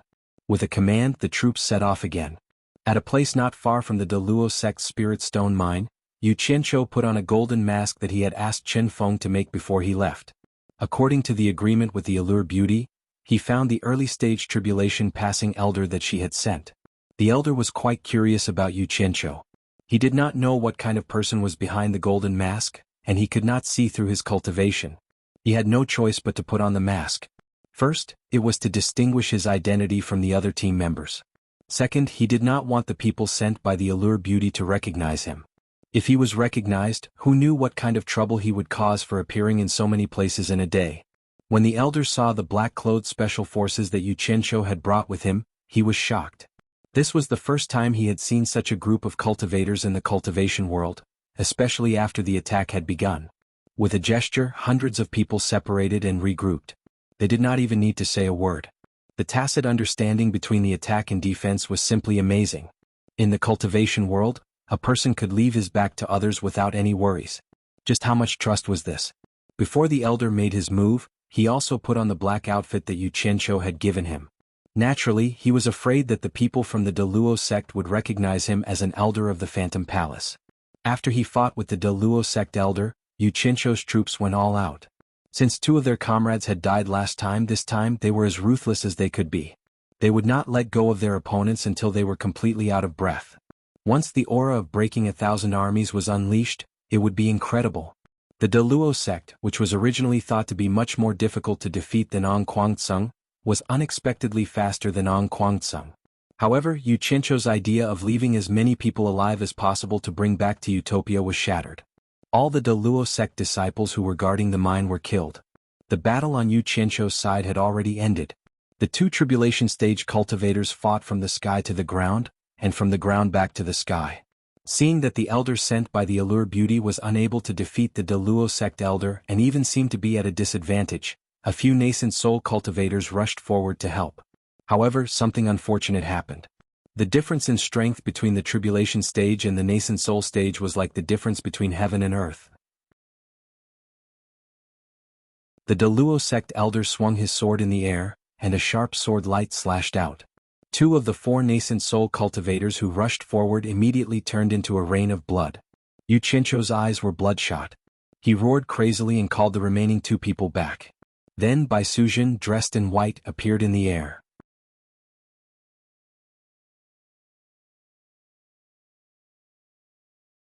Chapter 229. The 2 early-stage tribulation transcendence cultivators in the air were shocked. They stopped fighting and dodged to the side, sizing up Bai Sujin who had suddenly appeared. The Daoyuo sect elder suddenly turned around and fled. This woman's cultivation was unfathomable, and it was obvious that she was not one of them. It was more important for him to stay alive. Yu Qianqiu raised his hand and pointed, shouting, "Don't let him escape. I want his life." The men in black felt warmth in their hearts. They could feel the anger in their leader's heart after 2 of their team members had died. Their leader cared about them a lot. Bai Sujin could naturally feel his current mood. Her pretty face turned cold, and her beautiful eyes looked at the person who had escaped. After disappearing into thin air, she reappeared in front of the Daluo sect elder. When the crowd looked from afar, they saw Bai Sujin grabbing 5 black fiends with her palms and trapping the elder. The elder did not even have the strength to fight back, and he was turned into a rain of blood by the 5 black fiends the moment they clashed. He screamed in pain in the air. Teleportation. Early stage tribulation transcendence. The elder sent by the allure seductress sucked in a breath of cold air, secretly shocked. The people from Utopia knew that Misty Palace's sister Bai was powerful, but they did not expect her to be so powerful that an early stage tribulation transcendence cultivator could not withstand a single attack from her. They all looked at each other. Little did they know that after Bai Sujin sensed Yu Qianzhou's anger, her killing intent rose, and she used the mountain-piercing claw. With her late-stage tribulation transcendence cultivation and a high-grade magic treasure, dealing with a mere early-stage tribulation transcendence cultivator was naturally a piece of cake. You can go back now. Yu Qianzhou pointed at the elder sent by the allure seductress and said rudely. He had lost 2 nascent soul experts, so he could not be polite even if he wanted to. That person cupped his hands in the air, not daring to say anything. If he angered Bai Sujin, his life would be in danger as well. He quickly flew away. Before leaving, he glanced at the golden word hero on the black flag. When Bai Sujin stood by Yu Qianzhou's side, Yu Qianzhou's face was still gloomy, as if he was still angry. At the side, Guan Yu cupped his fists and called out, "Sister Bai." Bai Sujin nodded at him and quietly guarded beside Yu Qianzhou. Guan Yu didn't say anything else and ordered his subordinates to quickly clean up the battlefield. After everyone returned to Utopia with their spoils of war, they rested for a while before setting off again. With the previous example, Yu Qianzhou no longer had any hope for the people sent by the allure beauty. Bai Sujin changed into a black outfit that accentuated her curves, and a black veil covered her face as she followed Yu Qianzhou to fight. Everyone had already seen Bai Sujin's means. Now that they saw Sister Bai change into her attire and fight personally, they were immediately filled with confidence. In the subsequent battles, Bai Sujin would personally take action against the Tribulation Transcendence elders of the Daluo sect's Spirit Stone mines. She would usually finish off her opponents in 1 or 2 exchanges. As for the elders sent by the allure beauty, they were sent by Yu Qianzhou to put out the fire. If there was a slightly tough spot that threatened the safety of his team members or made it difficult for them, the elder would immediately rush over. After using it, he would immediately chase them away. The elders usually didn't dare to have any objections. The key was that one of the black-robed masked women was too powerful. She was actually at the late stage of the Tribulation Transcendence stage. In less than a day, the Daluo sect's 15 Spirit Stone mines and Ong Kwangsung's 6 Spirit Stone mines had all been looted. There were more than a dozen piles of spoils of war in Utopia, and it would probably take more than a day to sort them out. In this battle, they had lost 5 nascent soul cultivators and 13 core formation cultivators, a total of 18 members. Yu Qianzhou's heart ached terribly. Fortunately, more than 4,000 people had come in at once. Most of them were miners from the 21 Spirit Stone mines, which was more than 10 times the original number. Seeing so many people, Yu Qianzhou's mood finally improved. In the following period of time, Yu Qianzhou didn't leave Utopia at all. He didn't even have time to flirt with Chu Ping he was extremely busy with Guan Yu. With more people, there were naturally more things to sort out. As the chief instructor, Guan Yu was busy and happy. Originally, he had more than 300 people under him, but now he had nearly 5,000 people under him. The feeling was naturally different. On the same day, Yu Qianzhou summoned Guan Yu, Qin Feng, and the 3 company commanders to a meeting to discuss the issue of the nearly 5,000 people. After some discussion, Yu Qianzhou made a decision. Everyone was divided into 48 companies, with 3 companies forming a battalion. There would be a total of 16 battalions. One of the battalions would be given to Qin Feng to help him with logistics. After all, with more people, Qin Feng would also have to increase his manpower. Otherwise, the logistics would not be able to keep up. Qin Feng naturally had no objections to this, but he asked Yu Qianzhou to give him a backbone who was good at management. Most of his attention was on crafting talismans, refining weapons, and refining pills. How could he have the time to manage so many people? Yu Qianzhou handed this matter over to Guan Yu. Guan Yu generously called a platoon commander over and announced his promotion to battalion commander on the spot to help Qin Feng manage the group of people under him. When the platoon commander heard that he was going to leave the combat unit to handle logistics, he was clearly unwilling. Even a fool would know that with so many people he would definitely be promoted. The atmosphere in the Hero Special Forces was one where fighting was an honor. Who would be willing to go to the logistics department? However, he had no choice. After all, the few powerhouses of Utopia thought highly of him. After thinking about it, he felt that it was an honorable thing to do, so he reluctantly agreed. However, he also made a request. He requested that he bring 3 people from the old team members to help him manage. Otherwise, it would be a little troublesome to rely on one person. Naturally, the powerhouses had no objections to this. Of course, this was only a small part of the story. The remaining 15 battalions were divided into 5 regiments, with each regiment having 3 battalions. 3 company commanders were promoted to regiment commanders. Then 2 platoon commanders who had performed outstandingly in this battle were specially promoted. Now there were 5 regiment commanders. The 2 people who had been promoted from platoon commanders to regiment commanders were immediately called to participate in the meeting. Head of State Yu Qianshou announced the appointment of the 5 people on the spot. The 2 people who had suddenly been promoted from platoon commanders to regiment commanders were a little overjoyed. According to the current system, they had been promoted by several levels. The 2 of them thanked the head of state excitedly. This was much more exciting than being in those bullsh *t sects in the cultivation world. This meant that the 2 of them could also participate in such high-level meetings in the future. The 3 regiment commanders who were originally company commanders congratulated the 2 of them. The 2 of them thanked them reservedly. Back then, the 3 of them were their leaders. Never in their dreams would they have imagined that they would be on the same level as them now. After confirming the candidates for regiment commanders, Yu Qianshou continued to host the meeting. He ordered Guan Yu and the 5 regiment commanders to start selecting the battalion commanders from the original Hero Special Forces. The criteria for selection were: first, the person had outstanding performance in the Spirit Stone mine robbery. Second, the person's cultivation level. Finally, the person's commanding ability under the same conditions. After an intense discussion, Guan Yu and the 5 regiment commanders finally confirmed the candidates for 3 battalion commanders. A total of 15 battalion commanders were promoted. After deciding on the candidates for battalion commanders, the meeting continued to expand. They screened the candidates for company commanders again. After some discussion, the 45th company commander was revealed. After the meeting ended, Guan Yu gathered all the team members in the field. The thousands of people who were captured listened at the back. The women under Bai Suzhen were guarding the perimeter. They looked inside curiously, wondering what was going on. Yu Qianshou stood on one side of the stage and looked at the group of people below. His emotions surged. The more people there were, the better. Didn't a great man in his previous life say, "There is strength in numbers"? The more people there were, the better it would be in the cultivation world. Chief Instructor Guan Yu stood in the middle of the stage and began to announce the orders. Behind him stood the 5 regiment commanders in a row. When the names of the 15 battalion commanders were called out, there was a warm applause below the stage.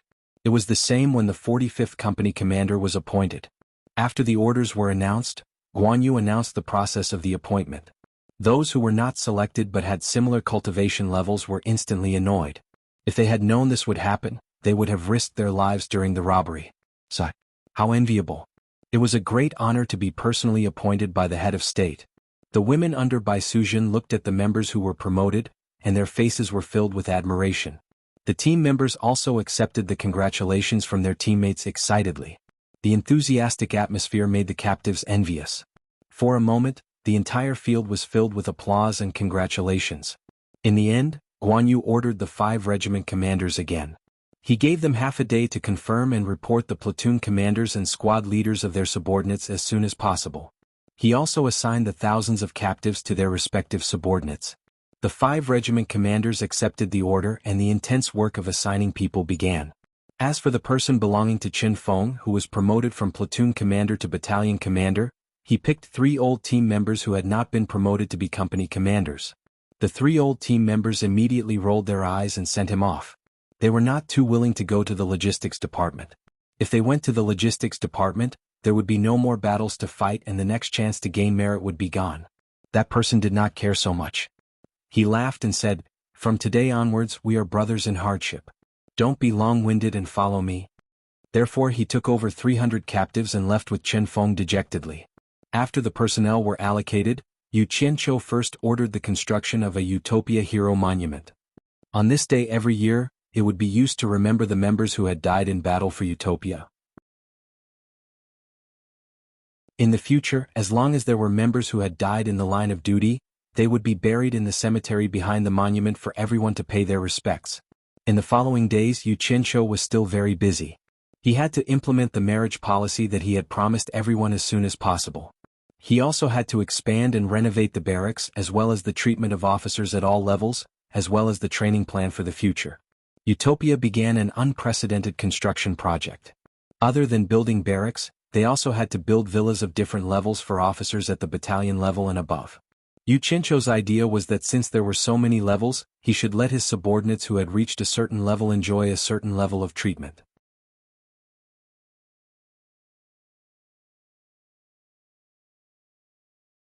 Chapter 230.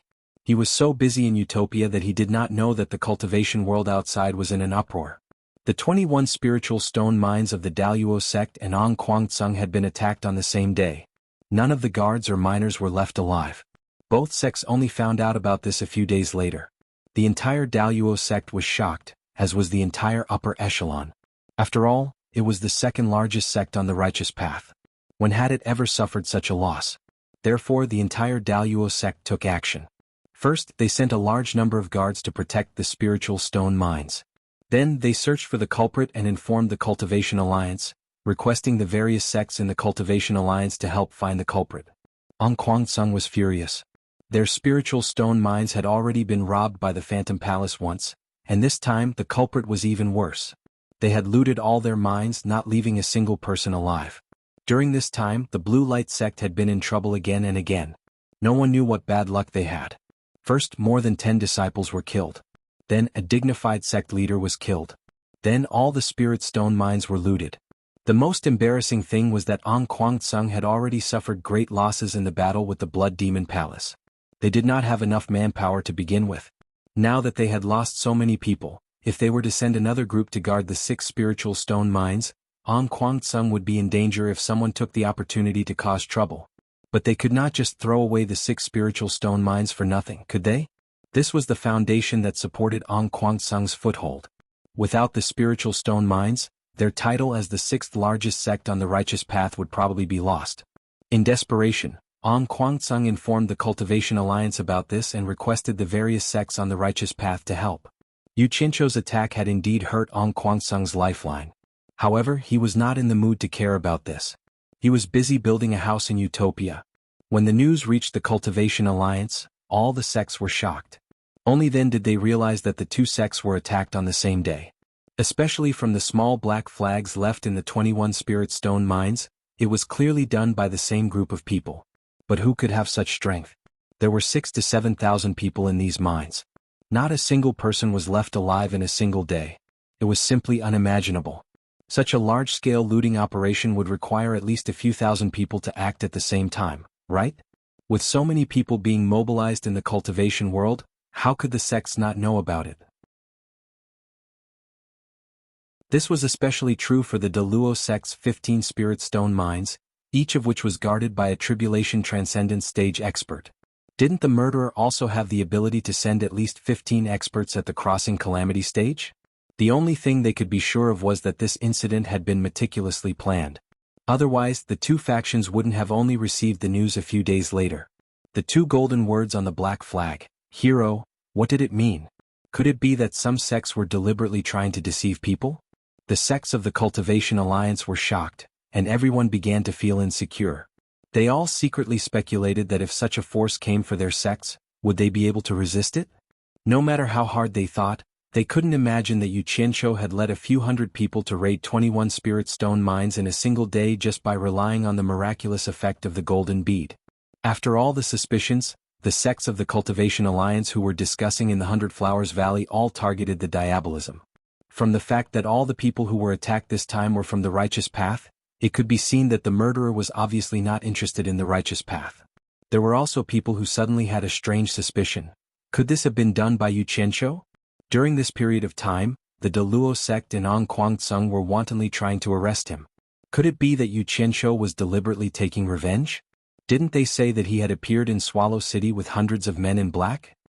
As soon as this conclusion came out, Everyone thought that it was possible, but in the end, it was still uncertain.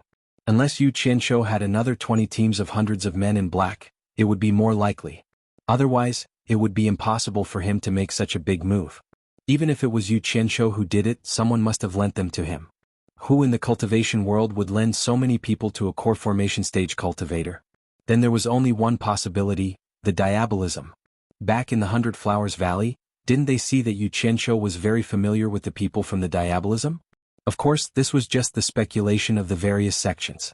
But no matter what, everyone still locked the culprit on the diabolism. Only the diabolism would do such a thing to the righteous path. There were many people in the Cultivation Alliance, so it didn't take long for this matter to spread throughout the cultivation world. Almost everyone was talking about the mysterious organization called Hero. For a time, the name Hero was known to almost everyone in the cultivation world. Because of the conclusion of the righteous path, the Diabolism Alliance in the 100 Flowers Valley also gathered together. Qiu Weiyuan of the 10,000 demons looked around at the elder in charge of the various diabolism sects and said in a deep voice, "I wonder which sect here did such a big deal? This old man really admires you. Even I, the 10,000 demons, have never done something like this. Since you did it, you might as well stand up and say something. Everyone here is from the diabolism. Such a big matter should give everyone a good idea so that they can prepare, right?" As he said this, Qiu Weiyuan's gaze swept past the elder in charge of the Blood Demon Palace, Wen Zhongping from time to time. Most of the elder in charge of the diabolism did the same. After all, the Blood Demon Palace had fought with Ong Guangceng before. And this time, Ong Guangceng was the unlucky one. It was impossible for the Blood Demon Palace not to be suspicious. Everyone was almost certain that the one who did this to the righteous path was definitely someone from the diabolism. When Zhongping saw that everyone was looking at him strangely, Qiu Weiyuan's expression was even more obvious. It was as if he was saying, "It's already like this. What's the point of pretending? Your Blood Demon Palace should just admit it." Bang. When Zhongping slammed the table and stood up angrily. "Qiu Weiyuan, why are you looking at me like that? Are you suspecting that this was done by the Blood Demon Palace?" Hee hee. Qiu Weiyuan smiled noncommittally. "When Zhongping, why are you so agitated? I just saw that you seemed to be in good spirits today, so I took a few more glances. Didn't you notice that everyone was looking at you?" His words were clearly saying that everyone suspected that this was done by the Blood Demon Palace. Good spirits, my ass. When Zhongping's furious gaze swept over them, but they all looked away as if nothing had happened. This immediately infuriated him. If this matter had been done by the Blood Demon Palace, then he would have admitted to it. However, it was not done by the Blood Demon Palace. How could he admit to it? This was practically an unprecedented injustice. However, to be able to live to this age and sit in this position, how could he be so easily wronged by a few words from others? When Zhongping restrained his anger and suddenly stared at Qiu Weiyuan as he cackled, "If my Blood Demon Palace were to make such a big move, I'm sure it wouldn't be hidden from everyone here. To be able to do such a thing without anyone knowing in the demonic path, it's simply, hee hee.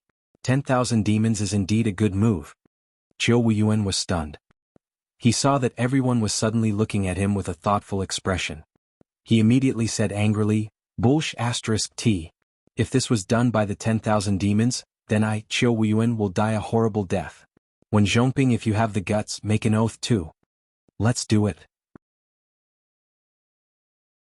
When Zhongping looked around at his people and swore, "If this was done by the Blood Demon Palace, then I, when Zhongping, will die a horrible death as well."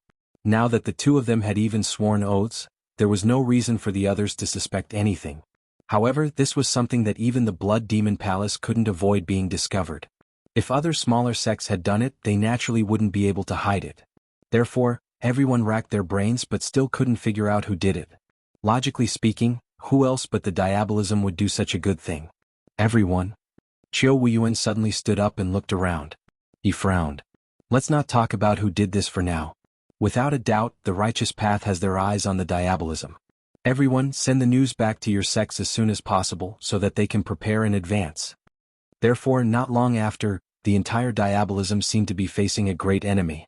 The righteous path also became nervous when they heard the news. The righteous path and the diabolism seemed to be on the verge of breaking out. Daluo sect and Ong Guangceng also lost interest in competing with Yu Qianzhou. Maintaining the survival of their sects was their top priority.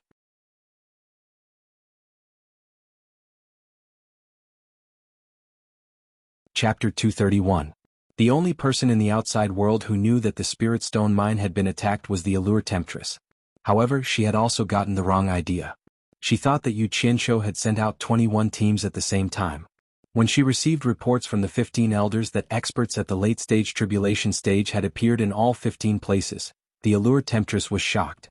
Didn't that mean that there were 15 experts at the late-stage tribulation stage? She could not help but guess who the heroes behind Yu Qianqiu were. Why had she never heard of them before? In the Wu family's ancestral hall, the heads of the 4 families gathered together. The 4 of them could not help but be concerned about the major events in the cultivation world. After some guesses, Wuxia suddenly laughed and said, "If I'm not wrong, the one who did this might be Yu Qianqiu, whom we're looking for. The power behind this kid is really unfathomable." The other 3 family heads asked him why he was so sure. Wuxia smiled and said, "The Daoyuo sect and An Kuangcang can't find out who did it. The entire cultivation world can't find out either. Furthermore, the 2 sects happened to provoke that kid. I'm afraid that kid has something to do with this. I'm afraid only that kid has the ability to do something like this." Regardless of whether the outside world's guesses were right or wrong, to Yu Qianqiu, what was done was already in the past. He was not in the mood to care about it now. Half a month later, a large number of buildings had been built in Utopia. It was naturally because of the 4,000 to 5,000 extraordinary cultivators. Otherwise it would not have been so fast. After some initial constructive guidance, Yu Qianqiu did not bother with the details anymore. He left the details to his subordinates. At night, Yu Qianqiu thought of something and felt a little depressed. He stood alone in front of Misty Peak and looked at the thousands of people who were busy with their work. He could not help but sigh deeply. Every time he was in danger or in trouble, he would always need Bai Suzhen's help. As a man, it was too much of a blow to his pride to always need a woman to protect him. Originally, he thought that with a large number of spirit stones, he would be able to rapidly increase his cultivation level. However, after he entered the core formation stage, the speed at which he could refine the true essence in his body was too slow. Others were troubled by the lack of sufficient spiritual energy, but he had enough spiritual energy, yet he felt that the speed at which he condensed his core was too slow. Was it because he didn't know how lucky he was? Standing at the edge of the cliff, Yu Qianqiu shook his head and smiled bitterly. He sat down cross-legged with his eyes closed and examined the tiny core in his dantian. His jinyuan was attached to the core, and strands of it kept pouring into it. It was condensing at a speed that was difficult to see clearly. At this speed, how long would it take for the core to become the size of a middle-stage core formation cultivator? Even if he cultivated day and night, it would still take him close to 10 years. In the eyes of others, this speed was already unreasonably fast. However, if she only reached the middle stage of the core formation realm after 10 years, wouldn't she have to ask her sister to protect her when she was in trouble? And this protection would take another 10 years. Besides, even if he did reach the middle stage of the core formation stage, what would he do to those old guys at the crossing calamity stage? Then how many years would it take to reach the late stage of the core formation realm? After the core broke the nascent soul, it would take an unknown number of years to reach the nascent soul realm. After that, she would have to slowly climb from the middle stage to the crossing tribulation realm. By the time she reached the late stage of the crossing tribulation realm, she would be over 100 years old. And this was under the condition that she thought everything would be smooth sailing. In reality, the hurdle between each stage had blocked many cultivators. It would be good if she could smoothly break through to the late stage of the crossing tribulation realm before she was 200 years old. Yu Qianqiu opened his eyes and stood up. Speechless, he looked up at the starry sky and sighed again. In fact, there were some things that he could also think of. 4 cultivators who could cultivate to the crossing tribulation realm, the sects would always provide them with spirit stones. He didn't believe that, for cultivators who had reached the privileged class, the sects would really provide them with spirit stones as they said on the surface. The reason was very obvious. At the point where they could set the rules of the game, who would make things difficult for him? From this, it could be imagined that the advantage of having an abundance of spirit stones was only in the early stage. In the early stage, his cultivation speed was much faster than the middle and lower level cultivators of the various sections. But once he reached the crossing tribulation realm, his cultivation speed would definitely be similar to the upper level cultivators of the various sections. This was because no matter how many spirit stones you had, the speed at which you could refine true essence was obvious. Unless someone could break through the stage of refining true essence. Why was Bai Changchun invincible before he was 300 years old? Why was he able to create his own cultivation method? Yu Qianqiu looked at the sky full of stars and suddenly remembered the painting that he saw in the Wu clan's ancestral hall. In the painting, Bai Changchun was standing on a cliff with his hands behind his back, looking up at the stars. Wasn't it the same as what he was doing now? Could it be that the sky full of stars was hiding some secret? The feeling of heaven? Yu Qianqiu muttered this sentence. From the inscription on the painting, it seemed that the phrase that Bai Changchun often said was, the feeling of heaven. Wuxia also said that Bai Changchun's cultivation was a different path, and that he had comprehended the heavenly Tao. What was the heavenly Tao? It was too illusory. Although he didn't know if it was true that the old demon was invincible within 3 moves, just based on the fact that he had reached the soul formation stage and lived for more than 2,000 years, these 2 points were enough to be admired. The stars were related to the heavenly Tao. Yu Qianqiu stood on the cliff and raised his head to look at the sky. The night sky was sparkling and the sky was filled with little stars. He didn't know how many times his eyes had been dazzled by the stars. Yu Qianqiu steeled his heart and thought to himself, I'm going to find out what relationship this star has with the illusory heavenly Tao. One day, I'm going to be invincible under the heavens.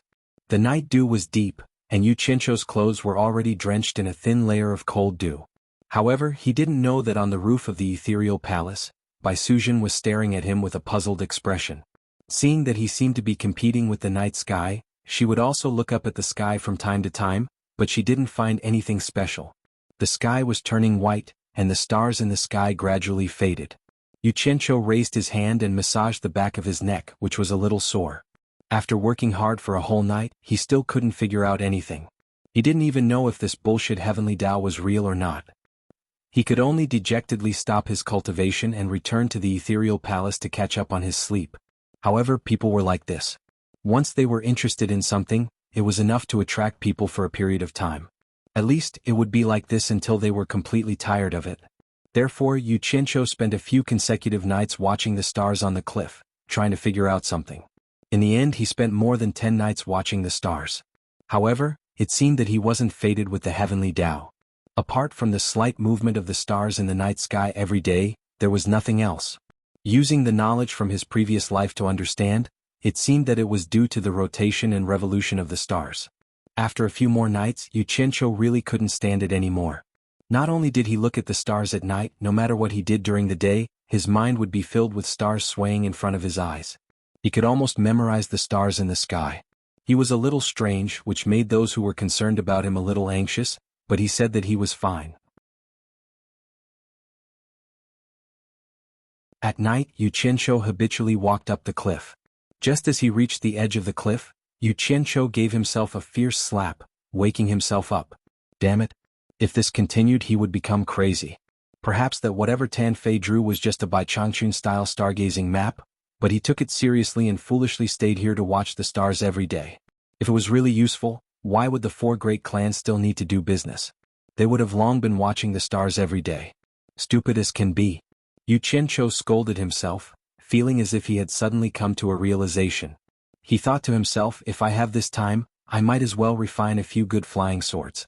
I still haven't used the mysterious golden sand I bought last time. Immediately, a flying sword shot out, carrying him down the deep valley. He let the cold wind blow on his face, wanting to wake himself up a little more. When he reached the bottom, the first thing he ran over was to see what Chen Feng was doing. In the end, Chen Feng was deeply immersed in his own Tao, guarding an alchemy furnace, stubbornly refusing to come to his senses. Yu Qianqiu didn't disturb him. He inspected the bright red and scorching hot underground. Seeing that the logistics department was operating in an orderly manner, he clearly didn't need to worry about anything. Thus, he found a cave with intense earth fire and burrowed into it, preparing to personally refine the weapon. Out of thin air, he summoned the 100 flying swords he used, then took out the mystic gold sand, and placed it to the side. The violent earth fire in front of him made his face a little hot. However, with his current cultivation, he could still withstand this little bit of heat, as long as he didn't jump into the fire to be roasted. When refining a weapon, the first thing to do was to be free of distracting thoughts. Otherwise, it would be easy to refine a waste. It was fine to waste a little normally, but it would be a pity to waste the mystic gold sand that he had spent 500,000 high-grade spirit stones to buy.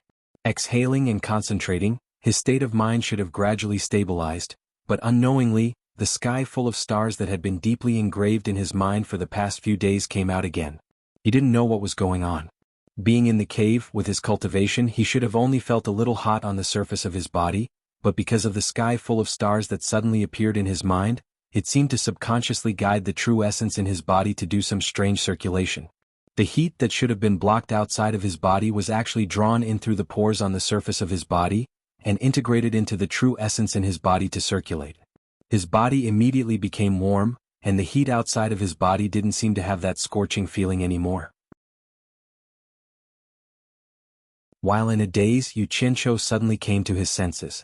It didn't matter that he woke up, the strange phenomenon of the true essence circulating in his body immediately stopped, as if it had never happened. However, the heat contained in the true essence in his body was an indiscernible fact. Yu Qianqiu's body suddenly trembled. Could this have something to do with the sky full of stars that appeared in his mind?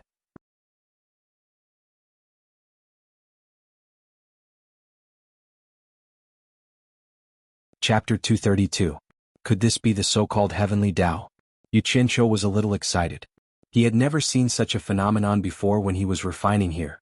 It must be the after-effect of looking at the stars during this period of time. After pondering a little, he was not very sure. He immediately suppressed his excitement and focused on the heat energy contained in the true essence that had just been absorbed into his body. Although the subtle heat energy was extremely small, he could still discover its existence if he paid attention. It was mixed with the white true essence in his body and appeared to be abnormally active. The bright red little guy was dancing like a fairy and was very cute. But because of the existence of this little guy, he was actually not afraid of the heat outside? Yu Qianqiu began to guide the true essence in his meridians according to his usual cultivation method. When the true essence in his body had completed a cycle, his dantian was like a filter. All the true essence that had entered and exited the meridians were like fish returning to the sea. Once the little guy that was mixed with the true essence entered his dantian, it was like a fish returning to the sea. It happily swam towards the core and absorbed the white core. Soon, it disappeared without a trace as if it had drilled into the core. What was going on? Yu Qianqiu was stunned. He checked the true essence in his body and found that all the little guys had run into the white core. Damn it. There shouldn't be any problems, right? If this father's core was damaged, all my cultivation would be wasted. After careful observation, the white core was still quietly suspended in the center of his dantian. There was no abnormal reaction, and the yuan qi was also operating normally. It was fine just like that? While Yu Qianqiu was puzzled, he suddenly began to feel the scorching heat on the surface of his body again. Looking at the surging earth fire in front of him, Yu Qianqiu really wanted to do what he did just now and absorb the little guy inside. But what happened just now was purely an unconscious action. No matter how he thought about it, he couldn't figure out the path of the true essence's circulation. Yu Qianqiu glanced at the flying sword and the mystic gold sand on the ground. How could he still calm down to practice this thing? He had finally figured out a clue, so he couldn't give it up so easily. It was more important to become as awesome as Bai Changchun. That way he wouldn't have to rely on a woman to protect him in the future. With a wave of his hand, he collected all the items. He dusted off his long robe and sat down. However, the rock below was really a little hot, so he didn't care too much. As long as he didn't die from the heat, it was fine. Yu Qianqiu looked at the raging fire in front of him and took a deep breath of the scorching air. He slowly closed his eyes and cleared his mind of distracting thoughts. He didn't want to think about anything else other than the star chart that he had memorized recently. Gradually he forgot about the scorching heat under his butt and the scorching heat in the cave. It was as if he was immersed in the scene of looking at the stars at the top of the misty peak. He couldn't feel any heat, only the cool night breeze at the top of the mountain and the twinkling stars in the sky. It was so beautiful and enchanting. In the deep starry sky, the stars were still the same stars. He could see them every night. Some seemed to be fixed in the same position forever, while some seemed to be changing position every night. It might not be possible to find anything by looking at it separately, but if he looked at the position of the stars for a few nights, he would find that these stars seemed to have a certain orbit. If he thought about it abstractly, could those fixed stars be regarded as the human body's bones, flesh, and meridians? And could those stars with orbits be regarded as the body's genuine qi? The star chart in his mind was very complicated. Once he got into the state, Yu Qianqiu found something very interesting. The stars in the north, south, east, west, and center seemed to have their own orbit cycle. He couldn't remember the other directions very clearly. After all, it was not easy to remember the complexity of the starry sky. However, because he stood on the cliff every night to observe the stars in the south, he could remember the changes of the stars in the south more clearly. The stars in the south seemed to have a big cycle of changes. However, the observation time was short, so it was impossible to grasp the changes. But if he looked at some of the stars in the south, he could clearly see a orbit cycle every 7 days. Noticing these changes, Yu Qianqiu carefully recalled the orbit of the stars, trying to remember it. Suddenly, the genuine qi in his body began to circulate on its own, implying the changing orbit of the star chart in his mind. Yu Qianqiu felt the changes in the genuine qi in his body and woke up. He was slightly startled but was immediately overjoyed. So it was like this. Not daring to have too many distracting thoughts, he immediately closed his eyes to eliminate them. Following the changing orbit of the star chart, he consciously guided the genuine qi in his body to circulate. The high temperature in the surroundings gradually decreased. Not wanting to open his eyes and be distracted, he released his divine sense to check the changes in his surroundings. Sure enough, in the raging and tyrannical earth fire, many tiny yellow dots that were invisible to the naked eye began to surge out and pounce towards him. Perhaps these little guys could only be seen by releasing their divine sense to carefully look. One by one, the little guys burrowed into the meridians in his body through his pores, and began to circulate together with the genuine qi. Every time it circulated a cycle, the genuine qi would circulate from his dantian, and those little guys would happily pounce towards the white core. Yu Qianqiu couldn't figure out what was going on, but he really wanted to find out whether it was a good or bad thing for these little guys, who should be called fire elements, to merge with his core. As he gradually became familiar with the changing orbit of the star chart, Yu Qianqiu was already able to directly control the circulation of genuine qi. As a result, he discovered that as the circulation speed increased, the speed at which the fire elements in the earth fire surged towards him also increased. In the end, they were all absorbed by his core. At first, he was a little afraid. He really didn't know what would happen if so many fire elements rushed into his core. However, the subsequent reaction made him happy. As more and more fire elements rushed into his core, the white core actually became slightly hot. The genuine qi in his dantian was being roasted, and the speed at which it adhered to and condensed into the core seemed to increase. Although it was almost invisible, Yu Qianqiu still discovered that the speed at which the core was condensing was increasing. Damn. There was actually such an effect. Yu Qianqiu became excited again. Previously, because the speed at which he refined genuine qi and condensed his core was too slow, he estimated that it would take at least 10 years for him to break through to the middle stage of core formation. Now, it seemed that there was a great possibility that he could break through earlier. This was truly the will of the heavens. After his ecstasy, he thought of a problem. The 4 directions of the stars in the sky each had their own orbit, but why would the southern orbit absorb the fire elements when converted into genuine qi? Why didn't it absorb other things? Could it be that the 5 directions of the star chart each had its own effect? Could it be? He suddenly remembered a saying about the 5 elements in his previous life. It was that the 5 elements were divided into metal, wood, water, fire, and earth. The 5 elements corresponded to 5 directions: metal to the west, wood to the east, water to the north, fire to the south, and earth to the center. Wasn't the star chart of the south the star chart he was using? Could it be that the 5 directions of the star chart could separately absorb the 5 elements of metal, wood, water, fire, and earth? Since there was such a saying, then what he was experiencing now was not a coincidence. There must be a reason behind it. He needed to find an opportunity to understand the other 4 directions of the star chart and see if there were any other effects. As for now, naturally, it was more important to increase his cultivation level. The corner of Yu Qianqiu's mouth twitched, revealing a trace of a smile. He began to increase the speed at which his genuine qi revolved and crazily absorbed the fire elements from the earth fire. In the alchemy room not far from Yu Qianqiu, Qin Feng looked at the pill in his hand that had a faint halo and laughed out loud. He could finally be like boss and concoct such a high-quality pill. Hearing the commotion inside, one of Qin Feng's subordinates walked in. Seeing the pill in Qin Feng's hand, he immediately cupped his hands and bowed. "Congratulations, Chief Qin. You have finally concocted a high-quality pill." Chief Qin's title was given to him by Yu Qianqiu.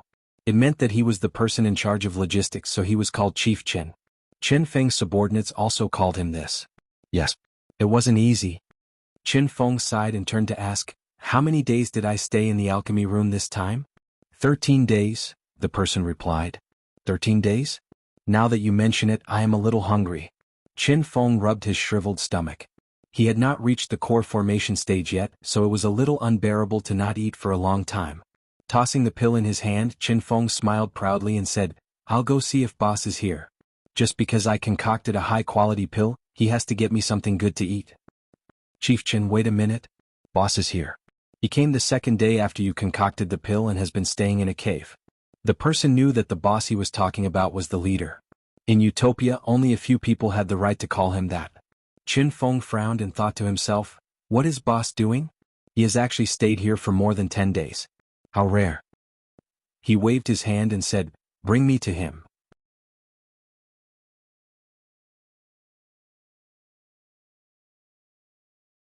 Chapter 233. That person brought Qin Feng to the cave where Yu Qianqiu stayed. There was a red light flashing inside and no one knew what was going on.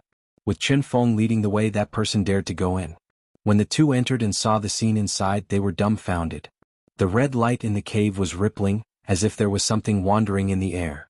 The temperature was extraordinarily high. Qin Feng and his subordinates stood there for a while, and suddenly felt like they were being roasted by the high temperature. With their cultivation, it seemed like they couldn't withstand it. Yu Qianqiu sat on the ground with his legs crossed, naked. There was nothing on his body, and his black hair fluttered in the wind. He sat there like a burning flame, and the red light in the cave was coming from his body. The temperature inside was too high. The two stayed for a while longer and suddenly felt thirsty. They couldn't bear it anymore, so they had to leave. Stand guard here and don't let anyone in. Qin Feng said to his subordinate and left.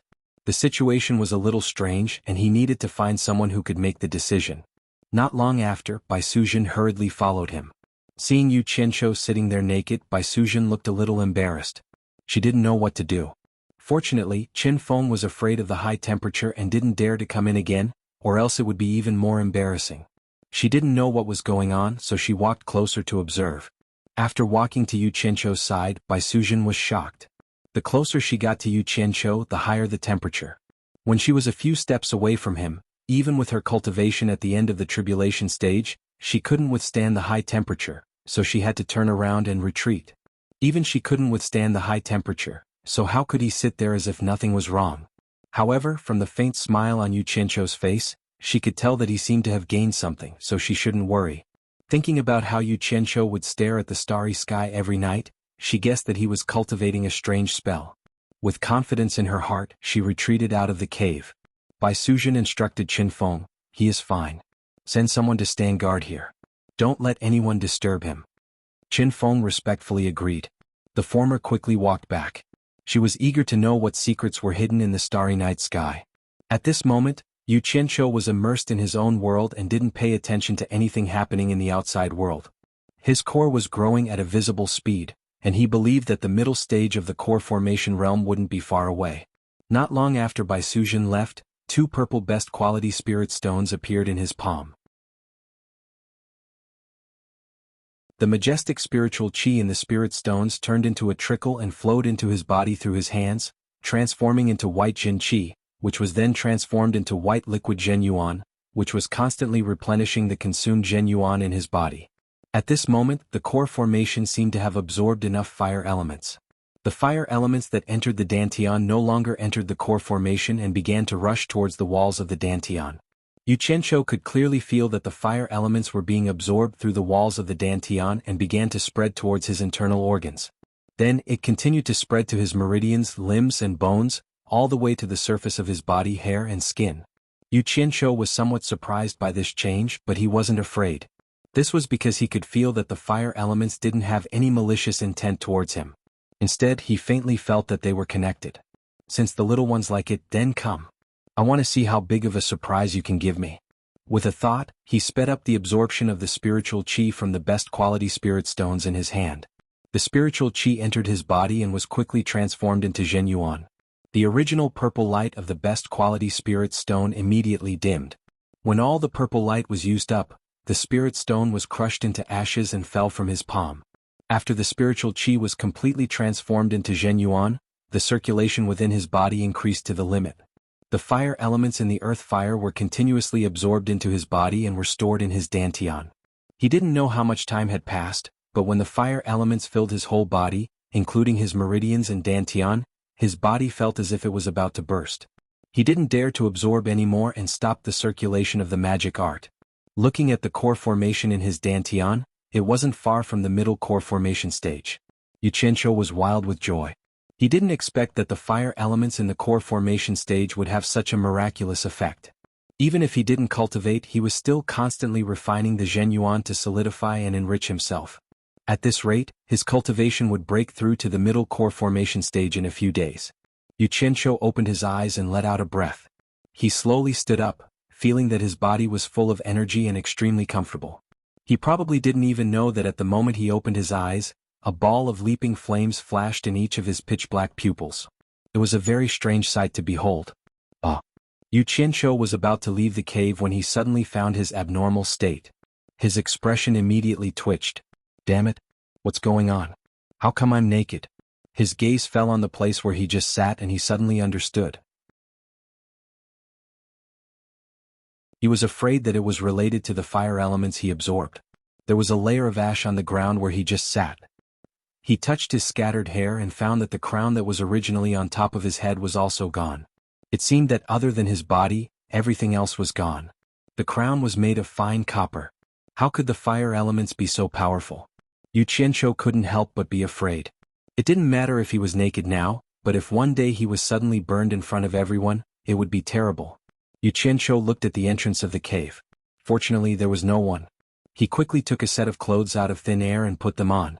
After he felt a little safer, he pondered about the fire elements in his body. He didn't know if such a situation would happen again in the future. He couldn't let these little guys do as they pleased. He must control them. Otherwise, if he was not careful, he would accidentally run around naked. How could he let that happen? He revolved his true essence and tried to control them. The result was that the fire elements were very obedient. They went wherever he wanted them to go without any resistance. I wonder what will happen if I force them out of my body? Yuqianqiu stretched out a finger and slowly forced out some fire elements.